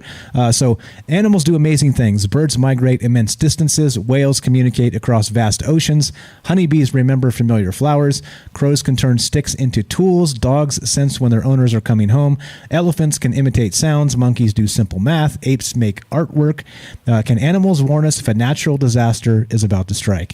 And this is the one we're talking about here. A few days after the Asian tsunami several months ago, and this is way back in 2005 when this article came, a person living in Thailand watched thousands upon thousands of ants rush away from the beach into the forest. According to other accounts, elephants screamed and ran to higher ground as many as 10 days before disaster struck. Zoo animals hid in their cages. Dogs refused to go outside. So definitely they know what the heck is going on with this. Great calls tonight, guys. That was funny, John. Let's go to this call. I'm not sure exactly who this is. You're on Trouble Minds with Mike. What's your first name? Where are you calling from? It's Michael J. Damn it! Michael. How come I made a note and I'm supposed to be notified when Michael J calls, and so I don't have to ask you your name. Michael J, welcome to the show. How are you, my friend? I'm doing good. How are you? Doing very well. What do you think about all this animal stuff? Oh yeah, absolutely. I used to train horses for a living. Okay, and so yeah, they have that intuitive. They have that psychic ability that know stuff's coming before you do. They have that sixth sense. it seems like it, right? Do you have any like specific examples you can tell us that happened while you were training horses? Well, when I train the babies, the 3-year-olds, I teach them voice command, and I just use my voice, and I'd visualize in my head what I want them to do, and you create that connection over a period of time with them. The guy was talking about setting that neural link from the dog to the military guy, and that happens naturally. That's something if you're attentive to your pet and you're intuitive to the pet, that neural link happens naturally. And anyways, I trained the babies, and I just visualized what I'm going to do, and I kept repeating the word, and they would do it. So you get that kind of connection with it. I had a dog. I moved back to the East Coast to take care of my mom because she was getting sick, and I had my dog with me. And my mom was sitting in the living room, and we hear this it sounded like a big man. You could hear the footsteps right up on the front porch. It's heavy. And my dog went flying up to the door, and I'm thinking, and I looked at Mom, I was like, who's here? And you get that if you hear enough sounds like a ghost or something like that, it's like you know that's no one's there. Anyways, he went flying up to the door. All you saw were teeth and legs. I finally got the door open. Nobody there, but he was looking at somebody who was about 6'2", and he was staring dead up. And he was just going nuts about it. So yeah, my cats do the same thing. They watch shit on the ceiling and run around. So there was absolutely, yeah. So there was something there. There was some entity or something at the front door, and your dog was detecting. Oh, it was. I don't know if it was one of my mom's relatives or what, but I mean, somebody came up. It could have been someone out of the Civil War. But yeah, there was something there. I mean, he was just going nuts, and I finally got him to calm down. I got him away from it because I couldn't pull him back. It was like, so whatever was there. But absolutely, yeah. Yeah, interesting stuff. So do you think it's more like paranormal, or do you think that it's maybe some of this we can chalk up to like scientific stuff, kind of like the electromagnetic field or some of these other things? Well, I don't look at it that way. I look at it as frequencies. Animals can see things that we can't see because their brains and that part of their body, and actually in their body, there's different frequencies there that they can see into that we can't see. Okay. Because they're more naturally adapted to nature.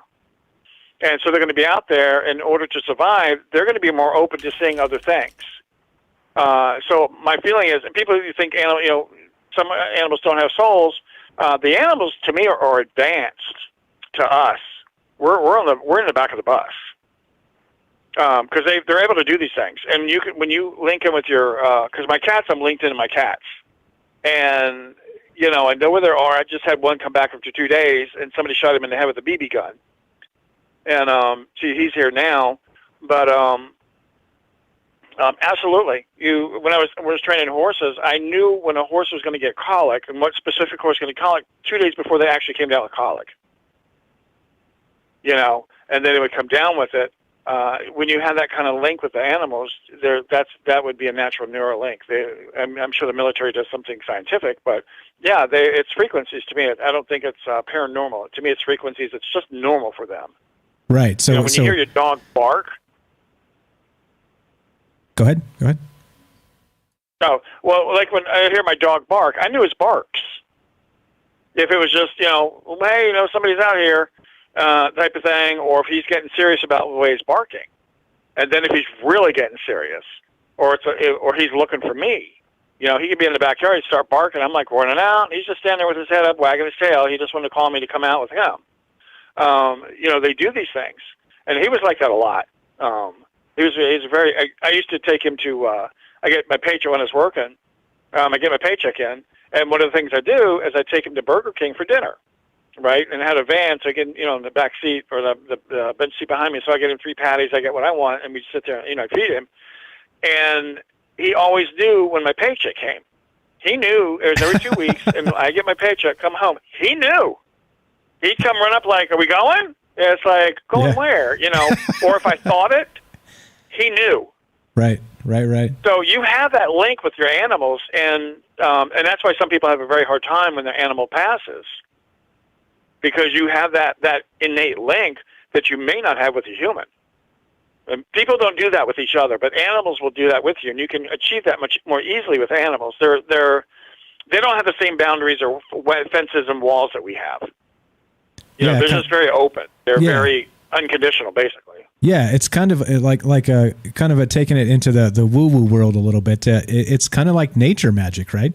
It's like they have this openness. Yeah, basically, yeah. Oh, I love raccoons. Right? I had these raccoons come on my back porch, and they're running around, going through the trash, and I heard them, so I, you know, opened the door real slow, and I went out there and looked at them, and they're all looking like, "Oh, man, he caught us." So they're kind of sneaking out the back door, and this one, I started approaching them because I wanted to watch them, you know, walk away, because they weren't in no hurry. One of them stops, stands up on his back legs, and he puts his front legs up like I was arresting him. And he just stood there, standing there staring at me. Busted. And then, you know, he went back down, and I started approaching him again. He stood back up and put his, you know, hands back up like, "Oh, you know, I give up. And, you know, they have that little bandit mask on. But it's like I was arresting him, so I just, you know, let him go, and he caught up with the other ones. But, yeah, they know. They know people. Yeah. I had my dog was passing in last June. The neighbor's dog, who is deathly afraid of me. He sees me, and I start talking to him. He hauls butt the other way. He's gone. The day my dog passed away at midnight, June 15th last year. And that day, I was out weed eating because I knew it was coming. And it's like I had to start separating myself from him and just, you know, let it happen. And so I was out weed eating. The neighbor's dog, which is always afraid of me, came up and stood 2 feet away from me for like 3 to 4 hours.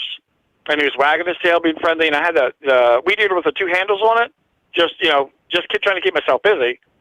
And he stood there with me for about 3 or 4 hours. And he stood right by me. And then I finally had to tell him to go home because I wanted to go back in. And I've never seen that dog since. And he knew something was going on. My cats that day, they all just got really super quiet and very somber and were just kind of sitting. And then, you know, when he passed, it's like suddenly they got up and started moving around again. But they didn't move all day. So they're very sensitive to all that. I mean, it's normal for me. Yeah, they knew it was coming. Yeah, that makes a lot of sense. I mean, I guess really the conversation, not just this, but really the larger conversation is kind of that, you know, science and magic, right? And, you know, like Arthur C. Clarke said, they're indistinguishable when you're talking about like technology from, you know, generations away ahead of us. Science is magic at some point, right? And so that's kind of really the question we're talking about tonight. Well, you know what I mean, right? Like if aliens come here and they've got science, to us it's magic. We perceive it as magic, even though it may not be, right? That's kind of what I'm saying. Is really the larger conversation. It's technology, but I see it all.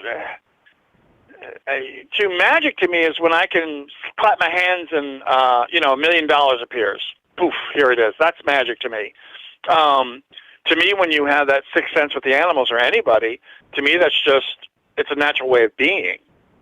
So I wouldn't consider it magic for me, but it's just a natural way of being stuff. Because, you know, people are like, you know, how'd you know that? It's like that's natural. That's normal for us. And we're not at that yet, but the animals are. And you can learn so much from animals. It's incredible. When I was training horses, I learned more from the horses than I did the instructors.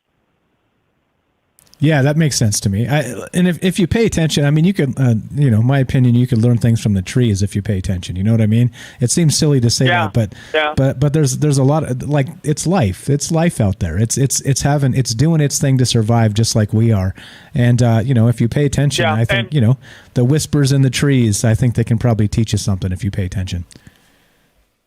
Oh, it's like a friend of mine. It was weird. About 3 years ago. I'm sitting at home, and it's like suddenly I just get this overwhelming feeling of like the army's getting ready, like Civil War is coming back. And I could see these guys, you know, in like modern times, putting on their red coats and the little wigs and stuff like for Civil War. And she called me up 4 hours later, and she goes, "Did you feel that?" And I said, "Yes." And she was talking about that. We talked about it. It was the exact same thing. It was just like this overwhelming wave came over. But, you know, and that's who we are. It's interesting. Once you get used to being around the animals and dealing with that, you get around the birds, snakes, anything. It's like suddenly they stay much closer to you. And when you go outside, the birds don't fly off. They're scared because suddenly you develop this feeling for nature in general. So when you're out, you have that innate, I would say an innate love for it, a general acceptance, and there's an unconditional acceptance to you that comes back. And then you give that back. It's reciprocated. Yeah, so they so sense... Yeah, it's all out there. Yeah, they sense the peace in you and kind of respect it as, okay, well, this guy's cool. Yeah, that makes a lot of sense. Makes a lot of sense. Deer. Yeah, no, yeah. I think I've actually seen... it's rare, but I think if you're maybe just quiet enough and just timid enough and do it just the right way, I think you can approach a deer. I think it's been done before. I don't know. Oh, I know. I tried. I had 12 mule deer in my backyard, and I'm like being really quiet, you know. And mule deer, they don't really run off that they're not that strong. And I went out, and and boom, gone. I was like, damn it. Went back inside. 3 hours later, I had 12 whitetail in my backyard. And they're spooky as hell. And I was like trying to be quiet, like, oh, you know, Bambi, and poof, gone. And I get near deers and they look at me like, Not doing it. Not anything doing it. else, I don't have a real. That's yeah, funny. they just I think because I probably one of them unfortunately hit one of them with my car, so maybe they all know now. You're a marked man. I'm marked. You're marked. You're marked by the deer. This is Michael J from the Fringe Discord. I appreciate your calls as always, my man. Hot takes, good stuff. I appreciate you calling in. We're about to end here, so we're gonna keep on trucking. Thanks, bro. All right. Thanks a lot, Michael. Thanks. We'll talk to you soon. There you go. Michael J from the Fringe FM Discord. If you guys, again, this is the caliber of folks that you get to experience if you guys join the Discords, right? We've got a Discord at troubledminds.org. Click the Discord link. You can jump in there and meet some of these people. Go to fringe.fm/chat and you can join the Fringe Discord. And look at all the amazing people that called in tonight. All of these folks we met doing this show. Right, all of these folks have, many of them have been contributing to this show for a very long time, and it's becoming a community. It's becoming a very large thing, and it's becoming popular with a lot of you. And I appreciate it. The feedback is fantastic. Your calls are beyond amazing, and like I said, it makes the world go round for me. It just makes a lot more sense to hear you guys talking about these things than it does me, because me, you know, I'm reading some crappy web pages off the internet, and you know, like I said, it's very substitute teachery. But then once we get all of us together and we tell our stories and we form this bond in this community, I'm telling you, there are few things in this world that can be beat than a bunch of people that come together, respect each other, and tell some amazing stories. So there you go. That's what the show's really about. In the end, it's coming together. I think we should spend a little more time coming together and a little less time hating each other. Call me I don't know. What would you call me? I think you'd call me a revolutionary for thinking that way in this day and age. But somebody's got to do it. Somebody's got to stand up to the hate media and say, hey, look, let's do this. Let's get together and talk about these things and respect each other. And that's what this show's about, among many other things. Thank you for hanging out with us tonight. Thank you for listening. Thanks for calling.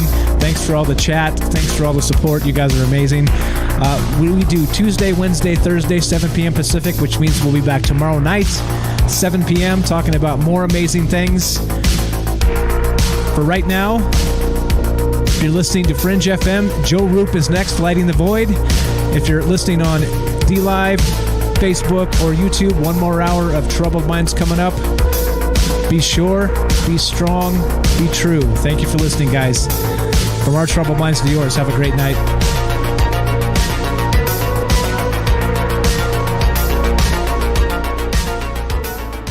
This is Michael Strange from Troubled Minds. Did you hear that scientists recently discovered radio waves coming from Proxima Centauri? Well, I cannot confirm nor deny. We are broadcasting from that neck of the woods. You are listening to KTLK, The Fringe FM.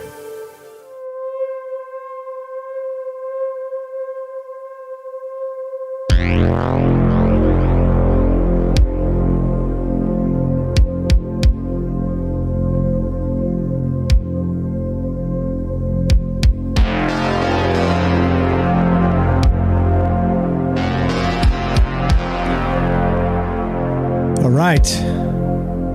One more hour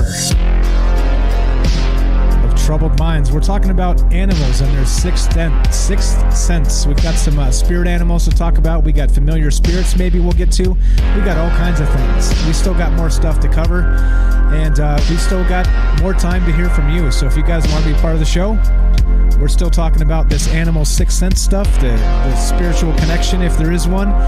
Can animals see through the veil? Can they see spirits? And are they intuitive in a way that science cannot explain? Love to hear from you guys tonight. 702-957-1037. That's 702-957-1037. Putting up the phone number on the stream. We're going to take a quick 2-minute break, hit the restroom, tuck the kids in, top off your drink, grab some popcorn. One more hour of Troubled Minds, and we're talking animals, sixth sense, and you. Don't go anywhere. Be right back. 2-minute break.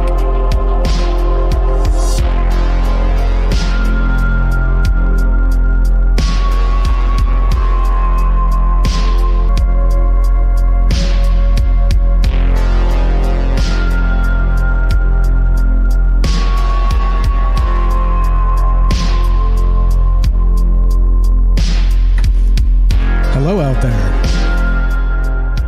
Greetings and welcome to Troubled Minds Radio. Yeah, I'm your host, Michael Strange. We are here talking about empathic animals. We're talking about animals. Do they have a sixth sense? And if so, do you believe it's of the paranormal nature? Or do you believe it's of the scientific nature? Or do you believe it's an old wives' tale? I'd love to hear from you tonight. As we talk about this stuff, always great to hear your guys' take on this stuff. So many great calls tonight, and we've got room for more. If you guys want to be part of the show, give us a call. 702-957-1037. That's 702-957-1037. And you can join the Discord. TroubledMinds.org is the official website. Don't mind the website right now. It's kind of a mess. Dead links and things. It is under reconstruction, because we got a new podcast host, and things are shaping up. Things are looking like, things are growing. Things are going the right direction. And again, thank you to you guys for all of that.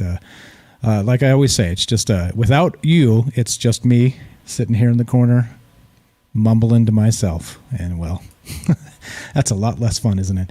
That's a lot less fun.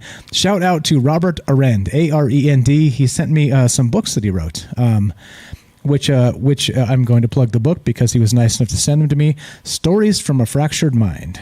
And this is from Robert Arend, A-R-E-N-D. I just picked him up from the mail today, and I appreciate that. I'm looking forward to reading some of the stories you've written, and good stuff.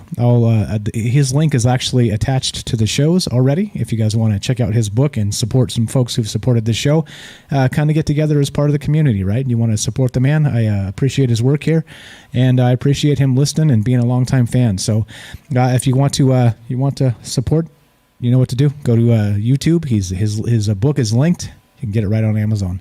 Thank you for sending that again, Robert. I appreciate that a lot. All right, let's go. We got a couple calls coming in. Let's see. Let's see who's here first. Let's go to Beechwood. Let's go back to Beechwood. What's up, Beechwood? How you doing, buddy? What's on your mind, my man? Oh, what's up, man? Dude, this was one of the best shows I've ever heard, because let me tell you something. I love calling your show. I love listening to about aliens. I love listening to about everything. And, you know, people go back to science. Everything in the animal world can be backed by science. It's already there. And there's so many points. And one of the things that I forgot to mention was monogamous creatures. You know, like swans, things like that exist. And a monogamous creature is a creature that mates for life. You know, and that's why they call swans lovebirds. And there's a few creatures that do it, but that exists in, you know, the nature world. So they don't have a reason why. It's all emotional because, you know, it's species reproduction is about the survival of the species. And you see that in the animal kingdom. You know, wolves have a hierarchy. Wolves have an alpha male, and only the alpha male mates, and then they have a beta, and they have a structure, and it's for the genes to carry on. But then also, this topic relates so much to, like, the other night, we were talking about bringing back dinosaurs and stuff, and already in the world today, like, I mean, we have mules. A mule is a horse and a donkey, and a mule can't reproduce. But a mule's been around for a long time. And, you know, we've been tampering with genetics for a very, very long time. And it just shows how it's all related, and it's a great place to start. But, no, monogamous creatures, that was the one that I really wanted to bring up and why that exists. And a lot of humans can be that way, and sometimes they can't be that way. Many more times they can't be that way. Many more times. Yeah. Yeah, no, it's a good point. It's a good point. So the whether that's, you know, the nature part of it, where they've it's become you know, more what would you say, like advantageous for their survival. Maybe not, you know. Maybe it's just that they're more in tune with each other in that animal way, and it's a good point. That's a good point. Very, very. Then go ahead. Also, we were talking about gifts that animals have and creatures on this earth that they have. Now, humans were gifted with intellect.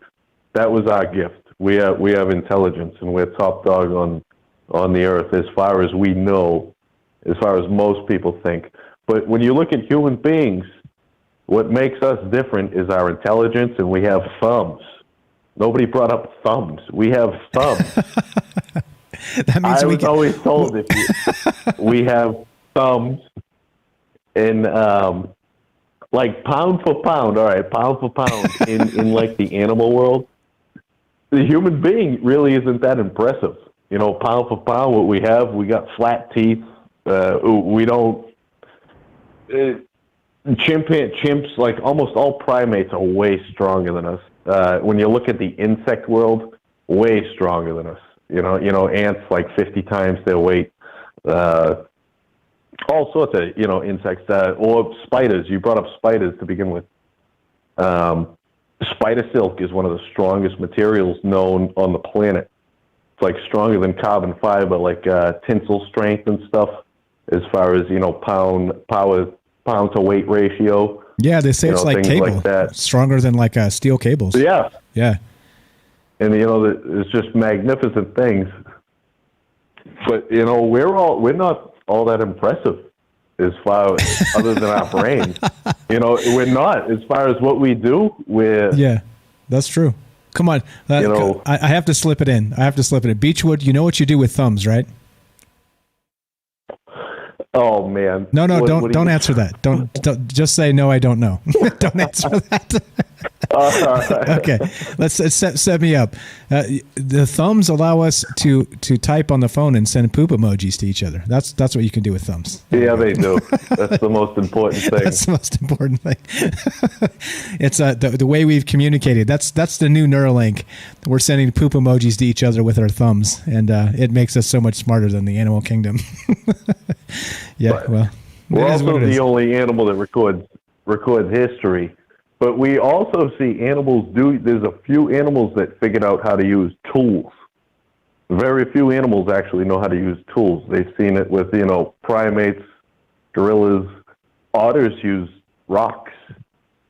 And it just makes me question evolution and adaptation and humans' intervention. Because, you know, I'm a fisherman. My dream at one time was actually to be a professional bass fisherman. I don't know if you know anything about that, but they have like Bassmasters. They have something called FLW, and it's real serious. Like I'm from the Northeast. It's not as popular up here, but it's like low grade NASCAR. Like down south, you know, people are really into it, and I actually got really good. And when I got really into it and joined some real tournaments, I find I didn't like the people. Like I had someone flatten my tires, and I got kicked out of a club. I found that it wasn't. I liked fishing more than the career. But I studied the biology of animals, and then I also studied the nature of humans too along that process. It was just interesting. Yeah, definitely good stuff. I got to admit, I did put on that Bassmasters once, and I think I lasted about 90 seconds before I fell asleep. But it was a hell of a nap, I tell you what. It's a hell of a nap. Yeah. The only thing more boring than fishing, I mean, fishing's fun, right? Because, you're out there in the nature and it's all good. But it's chill time, right? Just chill time, right? For me, it's not competitive or anything, like just chill time. But the only thing more like kind of relaxing than that is watching somebody else fish because, man, I'm asleep before you can shake a stick at it. That's for sure. That's definitely for crazy. Sure. Yeah. So we got to. You'd be surprised. Go ahead. Oh, go ahead. No. We got a call behind you. So go ahead and let's wrap this up. Nothing. I was just going to tell you about some. No. But, I like that. No. Go ahead. Final point. Go ahead, sir.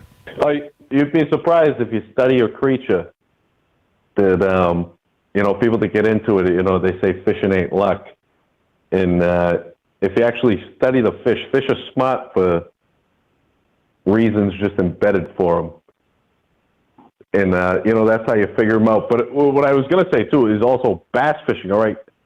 They have crossbred bass in every lake. Like when you take your kids out fishing, when you catch a bass, that bass is most likely a hybrid or already genetically modified. Like that's how much influence human beings have had on the fishing industry. And there's a few famous largemouth bass strains like F2 and F1 Florida bass. They crossed them with bass from up north in Michigan because they're more aggressive. But that was back in the day. They've been doing that for forever. So you don't know. In the science world, it's like a delay what actually gets released to the public. Like stuff that we think is new has been done for a long time. But it still all relates to the animal things. But other than that, that's it. Beechwood, thank you so much for sharing. Thanks for calling.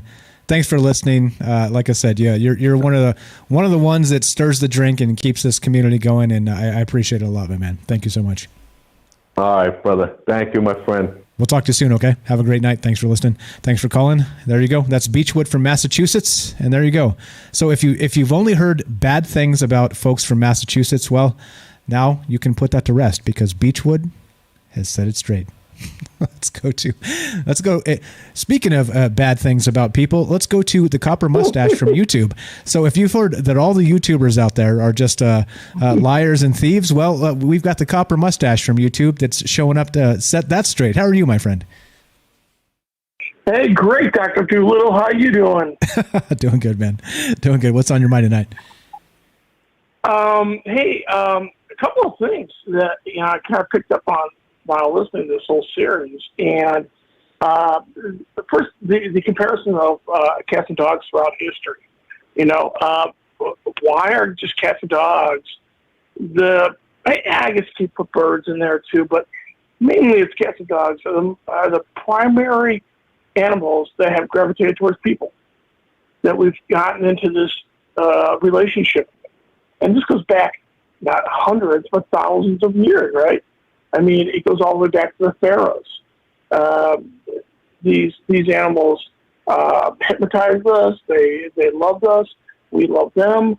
And those two particular animals have really done something to us, which is pretty amazing. And obviously, they picked up on a lot of our traits. And as we look throughout the years, one of your callers, I'm not a cat guy. I don't know much cat guy, but it really provoked me to look online, do a little research on it while we were listening to the broadcast. And what I found out was, in a short period of time, was that cats especially, they've been really busy in our history. They were busy with the alchemists. They were busy with the royalties. They were busy, obviously, in the farming communities. with getting rid of pests and things like that. One of the things, too, is that they also are very good at people who are having issues, maybe not being able to socialize with other people as well. They've brought them out of their shells, so to speak, and brought them into the communities. Others who have had dementia at early ages have been able to survive on their own just with cats. It's pretty amazing stuff. And there's a lot of literature on there. Even the colors of the cats, they symbolize different things. Like the Tabby the Morris, the cat was a fat, happy cat. Yeah, they're happy cats. Black cats, everybody thinks of this thing, don't get near, don't let a cat walk, let a cat in front of you. It's opposite. They're actually extremely lucky. So there's just a lot of really cool folklore probably, and also history with cats. And then as far as dogs go, I've always been a dog guy. And I can tell you they've always been healers. I've experienced it myself. I've had over 9 golden retrievers and several other dogs over the period of my life. I had my father and my father-in-law who were in a retirement home. I used to take my golden retrievers over there, and not only would they feel so much better if I brought the golden retriever over there, other people would come up to them, and they would be like, the dogs would be like, hey, I know you're not feeling well. And they would stick their heads under their hands, to have them pet them because they knew they weren't feeling well. So they were in sync with us. Yeah. So there's a lot that can have been said about this relationship that we've gained over the years, between these two animals.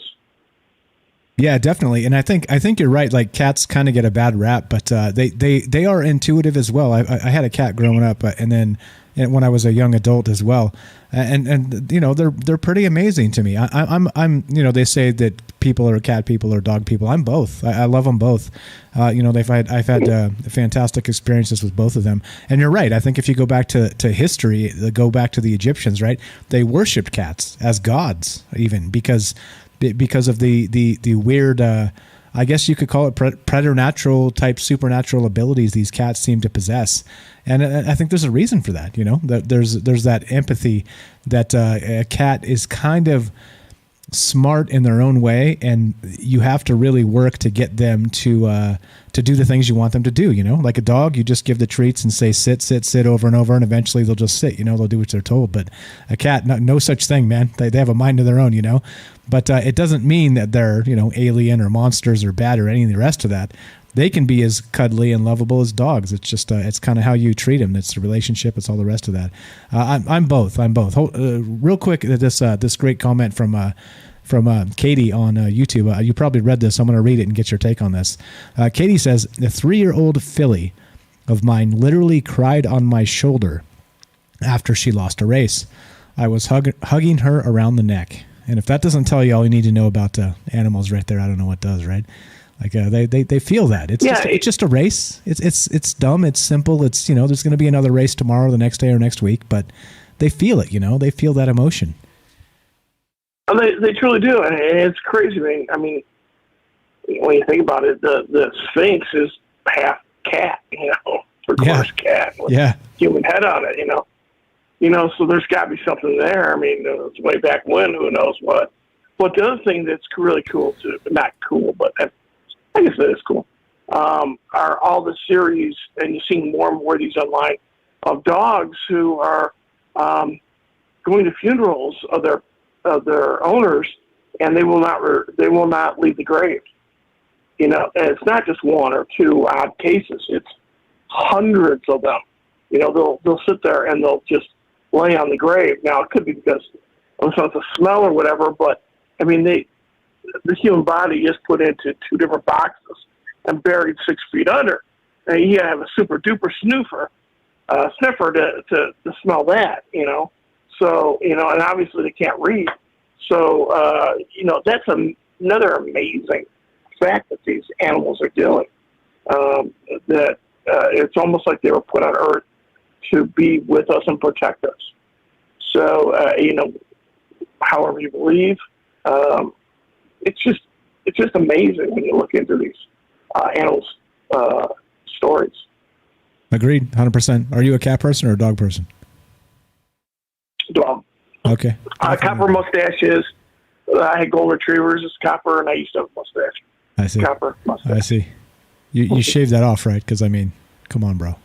Yeah. I should. I think shaved off was getting too long. In 1977, you shaved that off. Please tell me.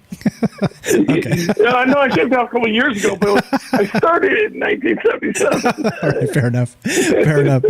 You're the best, my friend. So at the end of this, what do you think? Do you think there's so we can agree there's like animals have this empathic connection to people.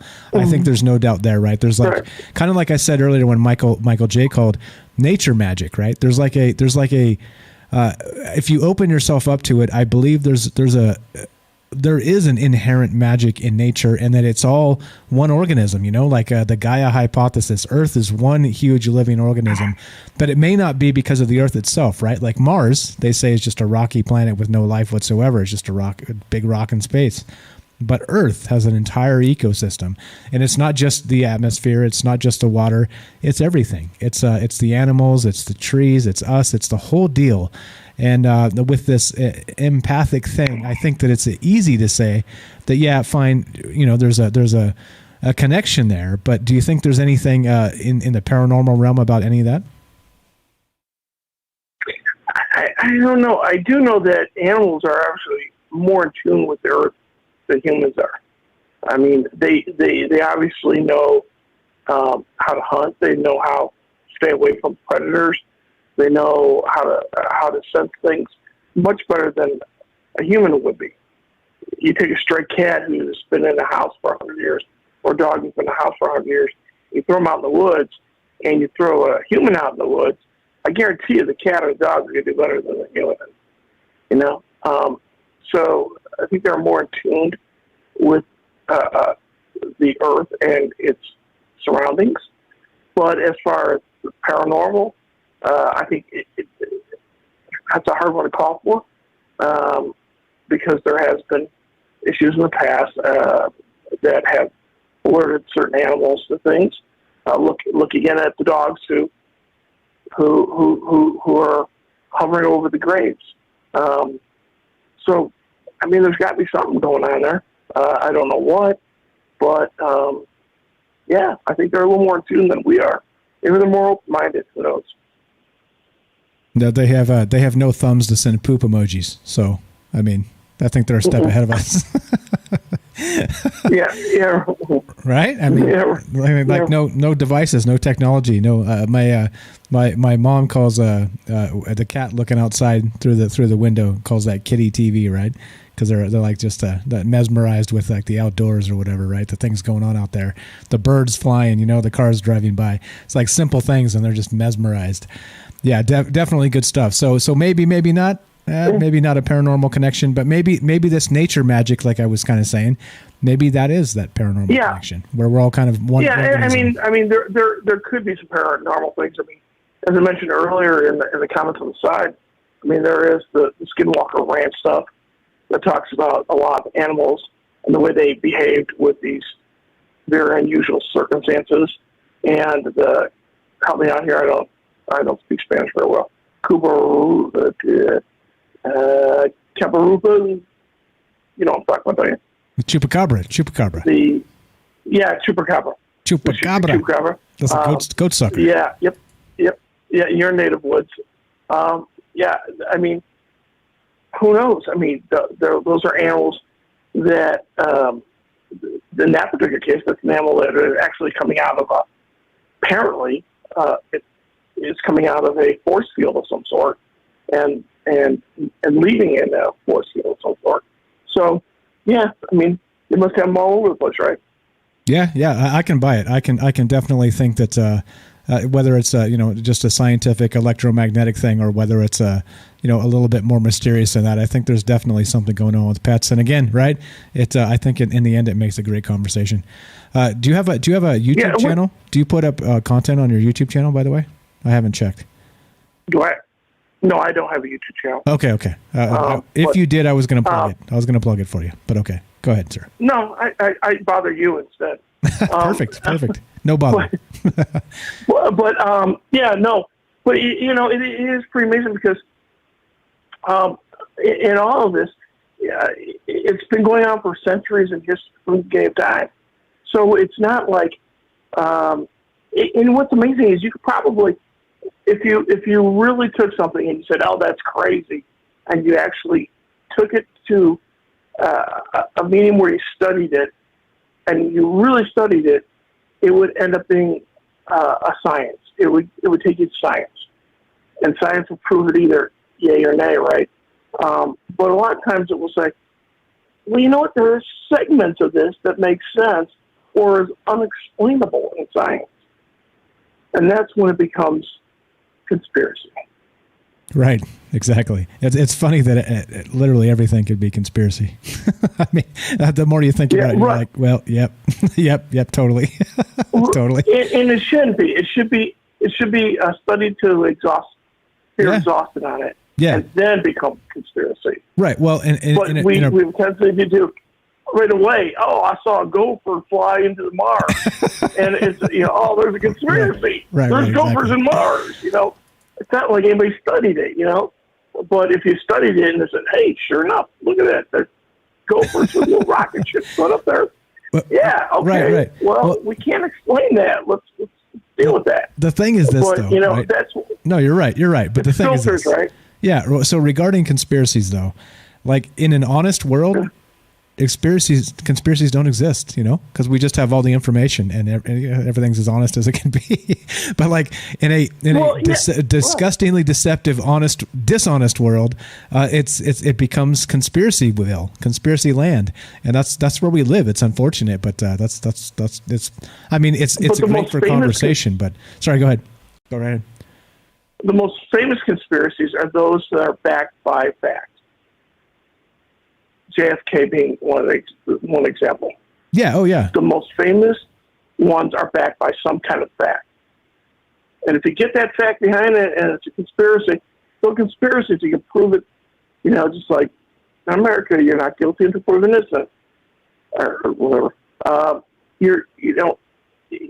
It's not real until you can prove it. But I can show you a fact. Now, all of a sudden, that conspiracy brings in a lot of factors to it. And that's what brings it really into play. And that's what people have to be more assertive on. Not just running off on every little whim that there is, but to do some studying on it. Hey, think it's something? Yeah, study it. Yeah. Make sure it's happening. Give it some time. Yeah, exactly. Yeah, if it's phony, the truth will set you free, and it'll present itself if you spend some time too. So again, that's what the show's all about. Fantastic call, fantastic conversation. I appreciate you listening every night and calling in and being part of this, my man. Anything else while we got you on? Thank you very much, Dr. Doolittle, man. Have a great night. Thanks, man. Copper Mustache from YouTube. There we go. Appreciate the call. If you guys want to be part of the show tonight, we're talking about animals. We're talking about the sixth sense of animals. Do you think that the empathic variety of an animal is basically built into nature? Do you think this innate type of sense connection with people or connection with nature and each other? Again, do you think it's part of God's green earth, or do you think it's something else entirely? Do you think there's something paranormal to this? Some people suggest that dogs or cats can see spirits, right? And things like this. We had people call in and say that tonight even, that said that their dogs or cats had seen these things. One of the funny things, I was trying to pull this meme up. I can't remember who posted this on Twitter. This is from like 2 weeks ago. So this is kind of before like this whole idea for the show kind of came about. Again, shout out to Alexandra if you're still listening out there from the Fringe Discord that called in from British Columbia there. She actually kind of set this up by asking these questions in the Fringe Discord. And this is how shows are made, guys. Let me tell you this. The important thing, just real fast, as an aside, before I get back to that. If you want a show done and something talked about where you can call in and be part of it, just let me know. Just join the Discord, troubleminds.org, click the Discord link. I'm open to it. If you want to be co-host for part of it or all of it or whatever, right? It's all good. Like I said, this is our show. This is not Linda Moulton Howe's show or George Knapp's show. No offense to those people, they're fine. But you don't have to be those folks to be on this show, okay? You just have to be you, and you just have to have an idea about what you're talking about, and you don't have to worry about fumbling because you got me. If you fumble, I'll pick you up. It's okay. It's all right. You're invited. If you're listening and you can hear this right now, you're invited to be on this show, okay? It's important. It's an important distinction to make. This community is growing, and you can see all the smart people who are part of this. And I don't want to exclude folks that are like, well, I'm too shy, or I don't think I could talk for 10 minutes straight, or you know what I mean? It's cool. I got you. You falter, I'll pick you up. If you want to be part of the show, please do. Tonight, I'm going to put the phone number again, 702-957-1037. Join the Discord. You can call in tonight if you want to suggest a show or be part of a future show. That's the hardest part of this show, is trying to figure out what to talk about each show. Putting it together and doing it is a breeze at this point. 3 years solid. 3 years this week. Troubled Minds has a birthday. All right? It's good. It's a good thing. I've gotten good enough at it where it's, sometimes it's not the best, but good enough to where it's just not terrible all the time, right? And that's really all you need to be, where you need to be. But that's the point. If you guys want to be part of it, it helps a lot. One, with the ideas of what you want to talk about, and two, your takes. Like I said, you guys know what I think. I'm on the microphone most of the time. But anyway, back to what I was saying. Shout out to Alexandra from BC. If she's still listening, I don't know. But that's how these conversations begin, right? You join the Discord, you kind of mix it up, you talk about some things, and there's a lot of things that need to be talked about, a lot of things that other folks are not talking about. And that's why we do it kind of in this open forum format, and why we talk about these things. So just FYI, just shout out to all you guys out there. If you're listening and you know what's going on and all the rest of this stuff, you are welcome to be on the show tonight or any other time. Just letting you know. You don't have to be George Knapp or Linda Moulton Howe. We got a phone call coming in. We'll take this in just a sec. If you want to be part of the show tonight, we're talking about animals and their sixth sense. Is it some sort of paranormal thing, or do you think it could be explained scientifically? And what's going on with this? That's really what we're on about tonight. 702-957-1037. Join the Discord, troublebinds.org, and get in here. Let's do it. Good stuff. Let's go to this phone call. I think this is a new phone number. You are on Trouble Minds with Mike. What's your first name? Where are you calling from? Matt from Oregon. Matt from Oregon. What's up? How are you doing tonight? How's it going? Good. Can you hear me? Hear you perfectly. Go right ahead. Okay. I have a soft voice, so if you can't hear me, let me know. No, you're good. And Mike, thank you for. I want to say a shout out to you, man. Thanks for what you do. The show helped me. I got bullied a lot for this kind of stuff we're talking about every night. So I appreciate you have the show that we can talk about this stuff, and I really like what you do. I appreciate that. Thank you. That was the idea. Again, you can't talk about this stuff in the water cooler, right? You get shit on. It ain't right. But what's on your mind tonight? So, do you have pets? What do you think about this whole pet conversation? Yeah. So, I mean, I had a buddy back in the day. They had like a bunch of pets. They had like dogs and cats. So they had chickens and lizards and all kinds of birds. They had all kinds of hamsters and stuff. And when they passed away, back then we would just go bury them in the backyard. And so I remember like his dad would go like bury the pets in the backyard, and we'd like, say a little thing for Fluffy or whatever, and have a little funeral. And they like buried, and they was like, you couldn't walk without stepping where they would bury pets. And like, I don't know what it did there. It, like, opened a portal or like did something, because like there was a lot of paranormal stuff we had there. There's like when I was a kid, like a lot of paranormal stuff happened there, and they had like their dogs would like bark at the wall, and there's like nothing there. So it's a thing. It's a thing. Yeah. It's a thing. Yeah. Yeah. So let me ask you. Yeah, there's all. Go ahead. As part of this, though, do you yourself or anybody around them? The thing is, to kind of corroborate this in my mind, I want to know if there's any kind of like spiritual activity that was happening otherwise, right? That maybe these dogs picked up on that somebody else maybe noticed, or was it just kind of disconnected and it's just a weird thing with the dogs? I think that's probably like an important thing to talk about.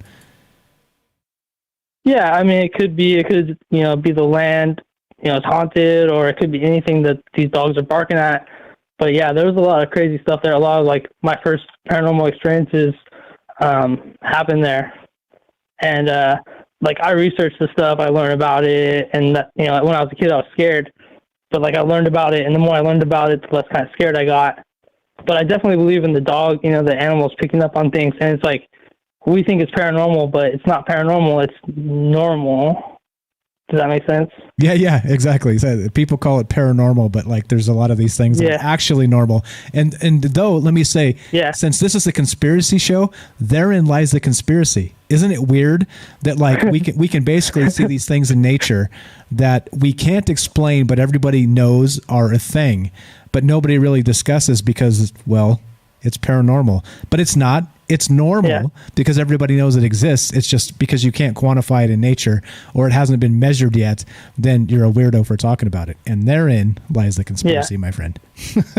Yeah, and I have another story. That's not paranormal, but it kind of proves how like animals can pick up on things.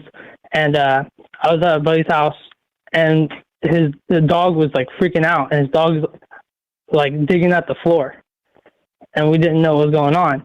And like I left, but like he told me that he woke up in the middle of the night and his smoke alarm was going off, and he smelled like burning plastic, and the dog like he woke up and went, and there was like smoke, and his apartment was coming on fire from like a wire inside the floor. Holy shit! The dog knew that caught his house. It was like catching his house on fire slowly, and like the dog like knew it as it was happening before the smoke or anything happened. So I thought that's kind of weird. Yeah, that's good stuff. And so like go ahead. Yeah, the evolution of like animals and stuff. If you guys watch do you guys watch the show The Cosmos with Denise Mel Tyson? Yes. I watch that from time to time. Yeah, it was Carl Sagan and all that. He did one on like wolves, like how man like took a wolf and like trained it, and like all dog breeds we have now are from a wolf. Like a particular. Actually, funny you bring up that exact episode. I've seen that exact episode. There's probably 20 of them. Yeah, it's in a seen 3 of them. Yeah, it's a cartoon. Yeah, good stuff. But it shows you like how man like helped breed down to dogs we have now, to all the breeds of dogs we have now came from that one line. So that's kind of interesting too. It's like how, they could have that sixth sense also. And other things of like human or like pet evolution or animal evolution of like, how like baseball players wear like the black line under their eye. Yeah. To reflect the sun. Yeah, they say reflect like, the sun. Yep. Yeah, you look at like a cheetah hunt, and like so like evolution of that animal like made them have a black eye so it reflect the sun. the sports ready. And there's all kinds of stuff. Yeah, right. There's all kinds of stuff like that we were talking about earlier in the show about like how bats have echolocation and things, and like the evolution of a pet, like how an animal, like a dog's nose is long so it could smell, and a cat's ears are long so it could hear. Right, exactly. Like how the animals have evolved through time, and things like a hawk's eye or like a falcon's eye is like long, like straight, so it can like see far, and like a goat's eye is like square, so it can see like because it's see it's wide. Prey, it's like a wide angle lens. You can see wide. Yeah, exactly. Yeah. So it's kind of trippy how like animal, like the evolution of an animal has come down to evolving them to have these like powers, kind of like every animal has its own kind of special power. Yeah, and don't forget we have thumbs so we can send poop emojis, right? That's right. My superpower. I just want to point out that Tim in the chat said this while I was making jokes about people and poop emojis. He said that people don't. We tend to not give people enough credit, and I agree with him. Those are jokes. Those are just. If I can work in a poop emoji here or there, I'm all about it. So anyway, sorry. Go right ahead, sir. I digress. But yeah, man, great topic, great show tonight. Thank you for letting me be part of that, and kind of make you guys kind of think about things and like laugh, Yeah, exactly. Like I think again, right? We sometimes we take things just way too seriously. And I'll be honest. I'll be perfectly honest. When I was a younger man, I was that guy. I was a poopy pants son of a bitch, right? I was just like always mad about things, and like sometimes we have to be able to laugh at ourselves, and it's okay to be wrong. And it kind of when you frame it that way, and just understand that everybody else is kind of trying to live your same experience and get by just like you are. We're not so different, are we? Really, right? A lot of themes of this show. That's a big one. You were a first-time caller, are you not?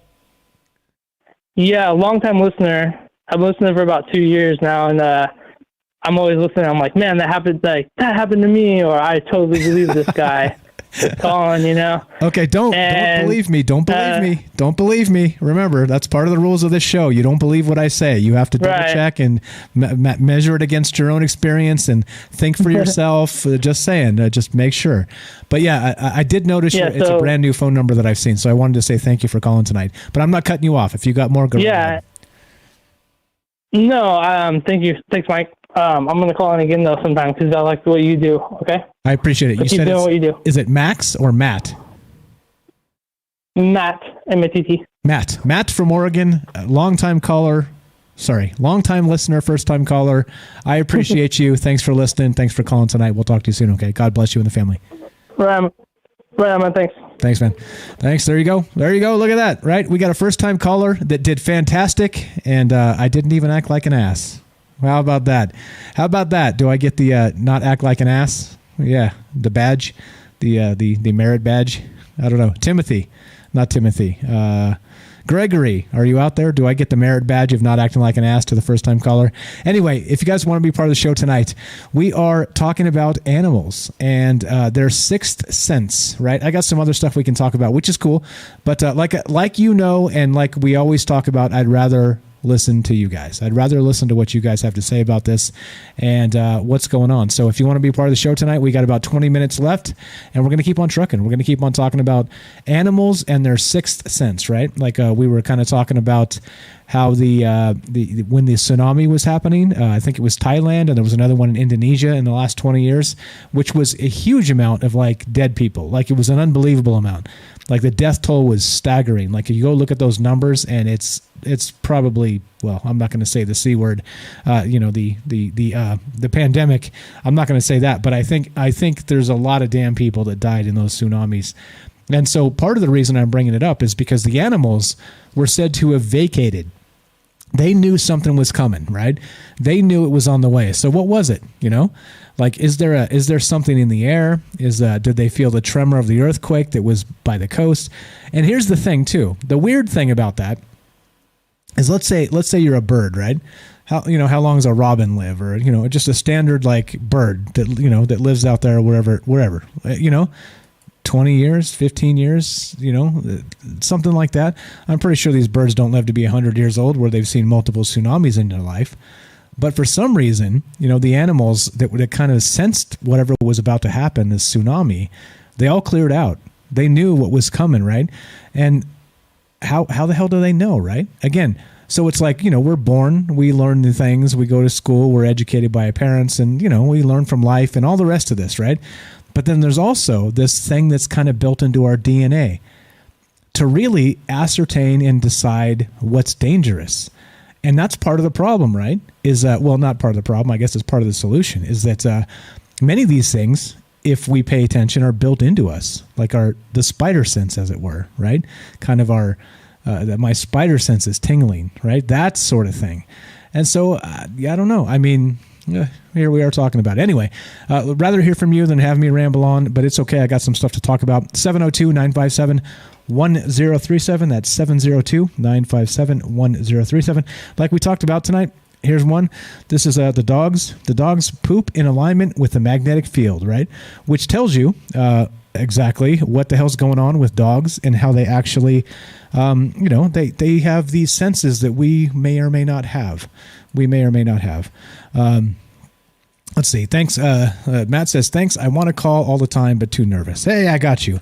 Look. What's up? Shout out to Super Vike. Super Vike he sent me a private message, and he said, look, he's all, Mike, one of your strengths is you make the people that call feel comfortable.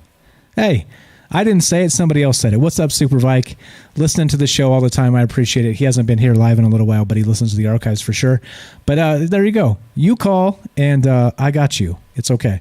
The thing about being nervous is you don't want to kind of like just start talking and then stop and not know what to say. But I'm here. I'm here for you. So you'll notice it's like a social cue for me. If you're talking and you stop and pause, I'll try and jump in there because I'm trying to pick you up, right? That's what I'm trying to do. But if you continue, I'm going to shut up because you just keep talking. It's fine. You see, but I'm trying to jump in there and save you, let you collect your thoughts. And, it's cool. I understand. Talking for 3 hours straight is not easy. It's been 3 years of me getting decent at it. I'm still not good. I'm decent, right? But it's a lot of practice. I understand. But if you want to be part of the show, love to hear from you tonight. 702-957-1037. I got you. I will pick you up if you falter. It's part of the shtick. It's part of why we do us together, and this is all part of the thing. So here we go. Again, PBS.org reports this. The dogs poop in alignment with Earth's magnetic field, right? So, poop emoji. We can go back to that because it was funny. But, right, then we have this other one. We have the science news for students, and then it's not the only one. We didn't even get into like spirit animals or familiar spirits tonight because the topic is so fantastic. Lots of people want to talk about this. That's good. What's up? Let's see. What else do we got? With Carlos, we got Katie. We got who else? Who else am I missing? I got the ass badge. Mike gets the ass badge. Maybe. Let's see. John says, I am judging you harshly because social norms are to trash each other and not support each other. That's okay. That's all right. I actually am okay getting trolled because guess what? I have the hang up button and I've been doing this long enough that I can spot a troll a mile away. So it's all good. It's all good. I understand you're joking. I'm joking back at you. Paz says, well, I have a rockin' radio voice. Well, get your ass on the phone, Paz. 702-957-1037. I'm putting the thing up. I'm going to talk about this. Now, look. We talked about this a little while ago. This is from an article from April 4th, 2005, talking about this tsunami, right? A few days before the Asian tsunami several months ago, a person living in Thailand watched thousands upon thousands of ants. Even the ants knew a tsunami was coming. You understand? Thousands upon thousands of ants rush away from the beach into the forest. According to other accounts, elephants screamed and ran to higher ground as many as 10 days before disaster struck. 10 days, people. 10 days. Meaning they sensed an earthquake was building that was so massive it would be catastrophic to the area. And they left. They're like, fuck this, I'm out, right? But that's the point. Is that a sixth sense? And here's the thing. Let's say an elephant lives what? 40 years, I think, something like that, somewhere in that range. Correct me if I'm wrong, but how on God's green earth are they supposed to know if in their lifetime a tsunami has never happened? You see, it's built into the DNA. It's built into something. It's part of this, nature magic that I call it. I realize it's a poor term, but you understand, right? We end up kind of all together on this planet and end up really talking about some wacky stuff, some good stuff. Let's see. Here we go. All right. What else do we got? So some people say that animals have a special kind of power for sensing the future. They call it a sixth sense. And this is straight from this article from, I'll put it up so you can see what I'm reading. They call it a sixth sense, above and beyond the five senses we normally talk about: taste, smell, touch, sight, and hearing. And that's where I'm reading if you guys want to follow along. The scientific evidence for an animal sixth sense, however, is slim, says John Caprio. He's a neurobiologist at Louisiana State University in Baton Rouge. Baton Rouge? How am I saying it? I'm not from the South, forgive me. He studies taste and smell in fish. If reports about animals escaping danger are actually true, Caprio says, the animals must be responding to real sensations rather than using some mysterious type of otherworldly perception. These aren't strange or paranormal events, he says. Over generations, animals have developed their senses in ways that allow them to detect sounds, smells, vibrations, or other sensations that people can't detect. Which, of course, is, again, sure, fine. But how the hell do ants know to vacate when a tsunami is on the way, right? I think we have some pretty weird stuff here, and I think it's worth a conversation. Thank you, Robert. That's a nice compliment. You mean I could diarrhea of the mouth and talk about all kinds of nothing? It's still interesting. I'm not sure if that's a compliment anymore, the way I put it. Here we go. So a wide spectrum. This article says this. We use our senses to gather information all the time, from cafeteria smells that you tell you it's almost lunchtime to the look of your teacher's face that says she's about to pop a quiz. But there's more to the world than meets the eye: nose, skin, ears, and tongue. Scientists have discovered a variety of unexpected ways that animals and even people sense the world around them. For one thing, there's a whole spectrum of light and sound that lies beyond what we normally see or hear. And that's exactly what Tim was saying earlier when he's called in. There's an entire like light spectrum that we really can't even determine as people. And this was my argument against when I was a young man. And odd how some things kind of come full circle in some senses. But my argument against the people kind of arguing about God and the existence of God is I said when I was like a 20-year-old man that like, hey, look, we're just not qualified to make that call. Like it's a question too big for people and that's exactly the things I pointed out. Like just the light spectrum, right? That we cannot perceive with human eyes. And then the different frequencies we cannot hear with human ears. Like there's literally a universe around us that's incredibly large, and we perceive so little of it that we end up, making up some things, right? Filling in some gaps, and anyway, et cetera, so on. So anyway, what's up? The Twilight Zone. All right, let's see. What do we got? We got. Let's see how much time we got left. We got a few minutes left. Let's go one more time. Beechwood, you are. What's up, my friend? Real quick, Beechwood, you're on the show with Mike. Go right ahead, sir. All right, man. I hated to do this call so many times, but the last pitch I had was for the show, and I forgot to mention what I was gonna say when I called earlier. But for anybody that listens to the show, number one, if you want to make fun of me, go ahead. I don't care. Like that's what I'm here for. I don't care. I'm open to anything. So don't be embarrassed to call. Like if just say anything. I'll back you up. If anybody makes fun of you, I'll come on and back you up. Whatever you believe, I'm down for it. Just call. There you go. You got me and Beechwood backing you up. Thank you. So continue, sir. That's the first pitch. And then the last thing I wanted to say, if anybody at all owns animals, please do not take your anger out on your animal. If you own a dog, please never fight dogs. People that do dog fighting, anything, please, never do that, please. That's all I ask of anybody. A dog or a cat, an animal that you're bonded to will literally die for you.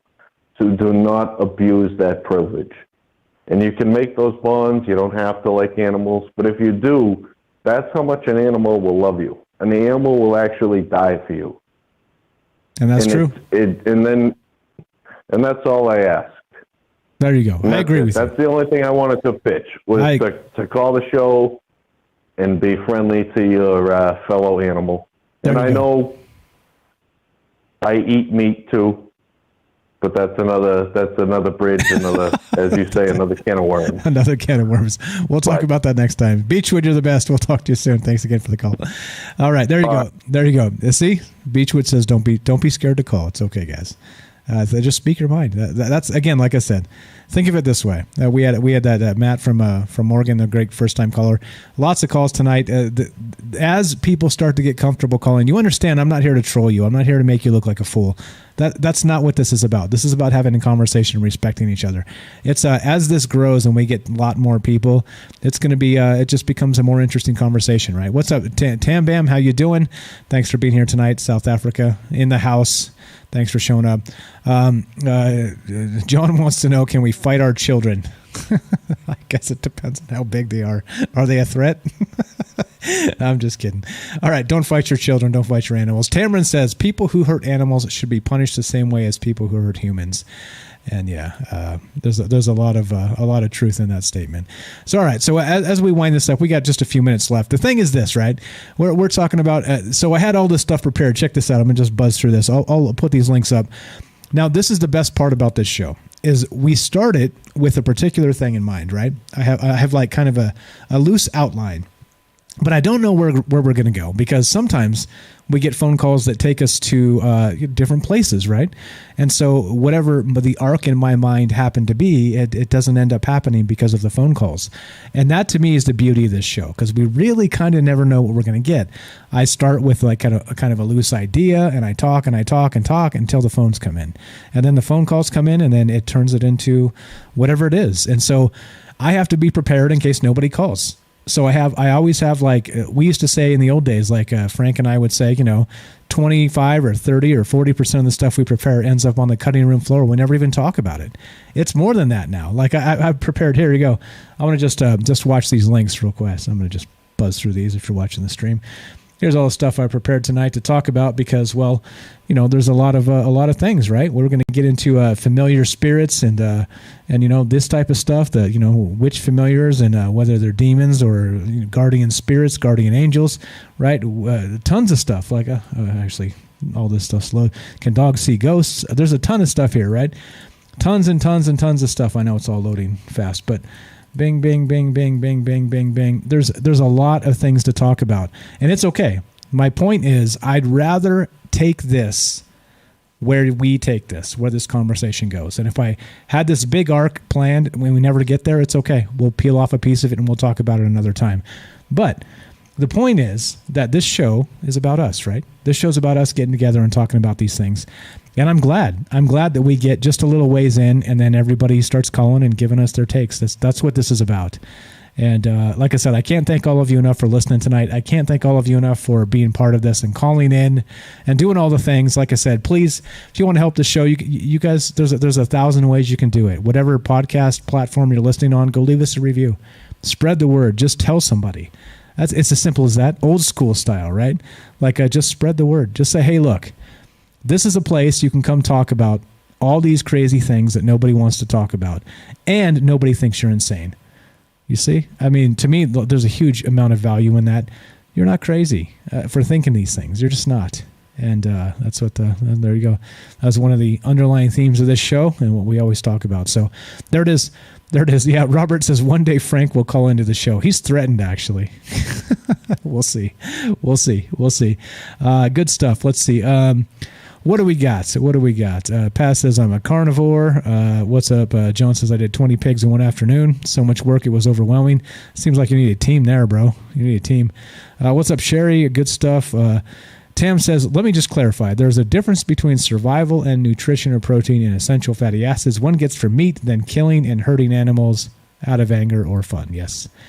Right, exactly. There's survival and there's not. And again, that's a whole different conversation, which I'm not sure we're going to get into sometime. I don't know. It's I think that's probably something for Fox News, to be perfectly honest. But it's a valid statement. I just mean that I think if we get into that, it's so divisive. People that are kind of entrenched in their diets, it ends up people fighting with each other. So as you know, I think it's worth talking about in many cases, but we don't talk about things that are going to be so divisive like that. So, but I understand. You're completely right, Tam. Thank you so much for listening, guys. We're done. It's 10 p.m. All right, let's say, well, you let Frank out. Now, Frank's not in a cage, guys. Frank is not in a cage. Frank is fine. Frank is fine. There you go. Tim says, if you get hungry enough, your humanity will leave quickly. Quick story. I was in a local grocery store, and I was there with Mrs. Strange, and we were just picking some stuff. And this was actually COVID time a little bit, kind of around just after the panic buy situation. And so we're in this particular grocery store, and there's a dude there stocking vegetables, right? He's in the vegetable aisle. He's stocking the lettuce or something. And he just this guy is how some people just want to talk to you, It's just weird. They they just want to talk, And so we're there shopping, and this guy's like working stocking the aisle, and he's just like, hey, blah blah blah blah, whatever, right? And we're just talking about groceries and things, and then he's like, dumb stuff, and then he's like, he says, if people get hungry enough, they'll eat anything. Right, because it was kind of like post-COVID, emergency shopping and shit like this, and so it was like, what? He kind of like slowed it down. He's like, just like what Tim said right there. If you get hungry enough, your humanity will leave quickly. That's not what this guy said, but that's kind of what he meant. And so, yeah, of course, it had turned really dark really fast. And the supermarket employee was like, like that, what was it? I can't remember. They were coming over the pass, the Oregon Pass, and they ended up beating each other. Anyway, we didn't mean to go that dark, but it went that dark in the grocery store with the employee. I was like, holy shit, were you talking about cannibalism in the vegetable aisle? What the fuck is this? It was pretty crazy. Anyway, just a quick funny story that kind of adds to what Tim said there. You guys are the best, and we're done. There you go, Rachel. And on that night, y'all, thanks for hanging out with us. I appreciate it a lot. Here we go. We're going to play this outro just like this, and we're done. You guys want to be part of the show, you know what to do. Let me know. Join the Discord, please. If you want to be, you have a suggestion for a show, love to hear it. Probably going to talk about George Knapp. He released some new UFO stuff tomorrow we'll talk about. Otherwise, if you have an idea of something else and you want to talk about that, let me know. Again, like I said, I'm open to this stuff. The hardest part is not doing the show. The hardest part is thinking about what to talk about. And for that, we have each other. We have you. It's a big advantage. The shows tonight, the first one was inspired by the Night Stalker on Discord. The second one was inspired by Alexandra on Discord. What's happening tomorrow night, guys? Get on the Discord. Sling me some links and promise you'll call in. That's all I want. I just want somebody to say, hey, talk about this. I'd love to talk about it with you. And that's what we do. I appreciate it. Again, Troubled Minds, Tuesday, Wednesday, Thursday, 7 p.m. Pacific. If you want to help out, tell a friend. Come listen. Spread the word. Download the podcasts. Do all the things. We're all over the damn place. The Donner Party. That's it. Thank you, Robert. That's the one I was trying to think of. It escaped my mind because, well, after 3 hours of rambling on, many things escape my mind. Anyway, you guys are the best. Thank you again, Robert, for sending me these books. I'm going to read this stuff. Good stuff. And the rest of you guys, thanks for being part of this. And you, Robert. I'll include you. Robert. Thanks, guys. Thanks for hanging out with us. Thanks for being part of this. Tomorrow night, 7 p.m. Pacific, more Troubled Minds. Ash is out of town. He went to Jupiter this weekend. So that's why no Ash tonight. He should be back next week on Wednesday. But tomorrow it'll be us again. Fringe FM, 7 p.m. And we'll be back doing 3 hours, 2 hours on Fringe, 1 hour with us, 1 hour singular with us. Let's roll. Let's do it. Get to the chopper. What are you waiting for? As we finish, you guys know the drill. What's up, Darius? What's up, David? I see you there.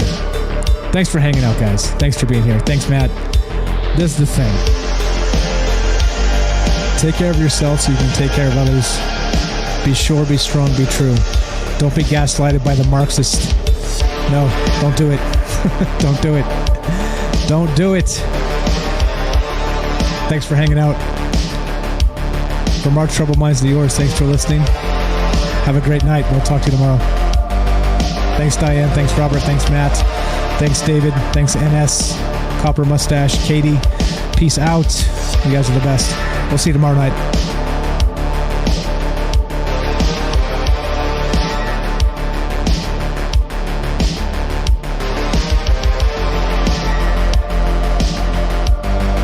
Thank you, Sherry. Thank you, Sherry. Thank you, Larry. There you go. There you go. Larry's awful quiet these days. Thank you, Tim. See you guys tomorrow night. We've got 20 seconds of music left, so I'll just see who else. Cheers. Diane.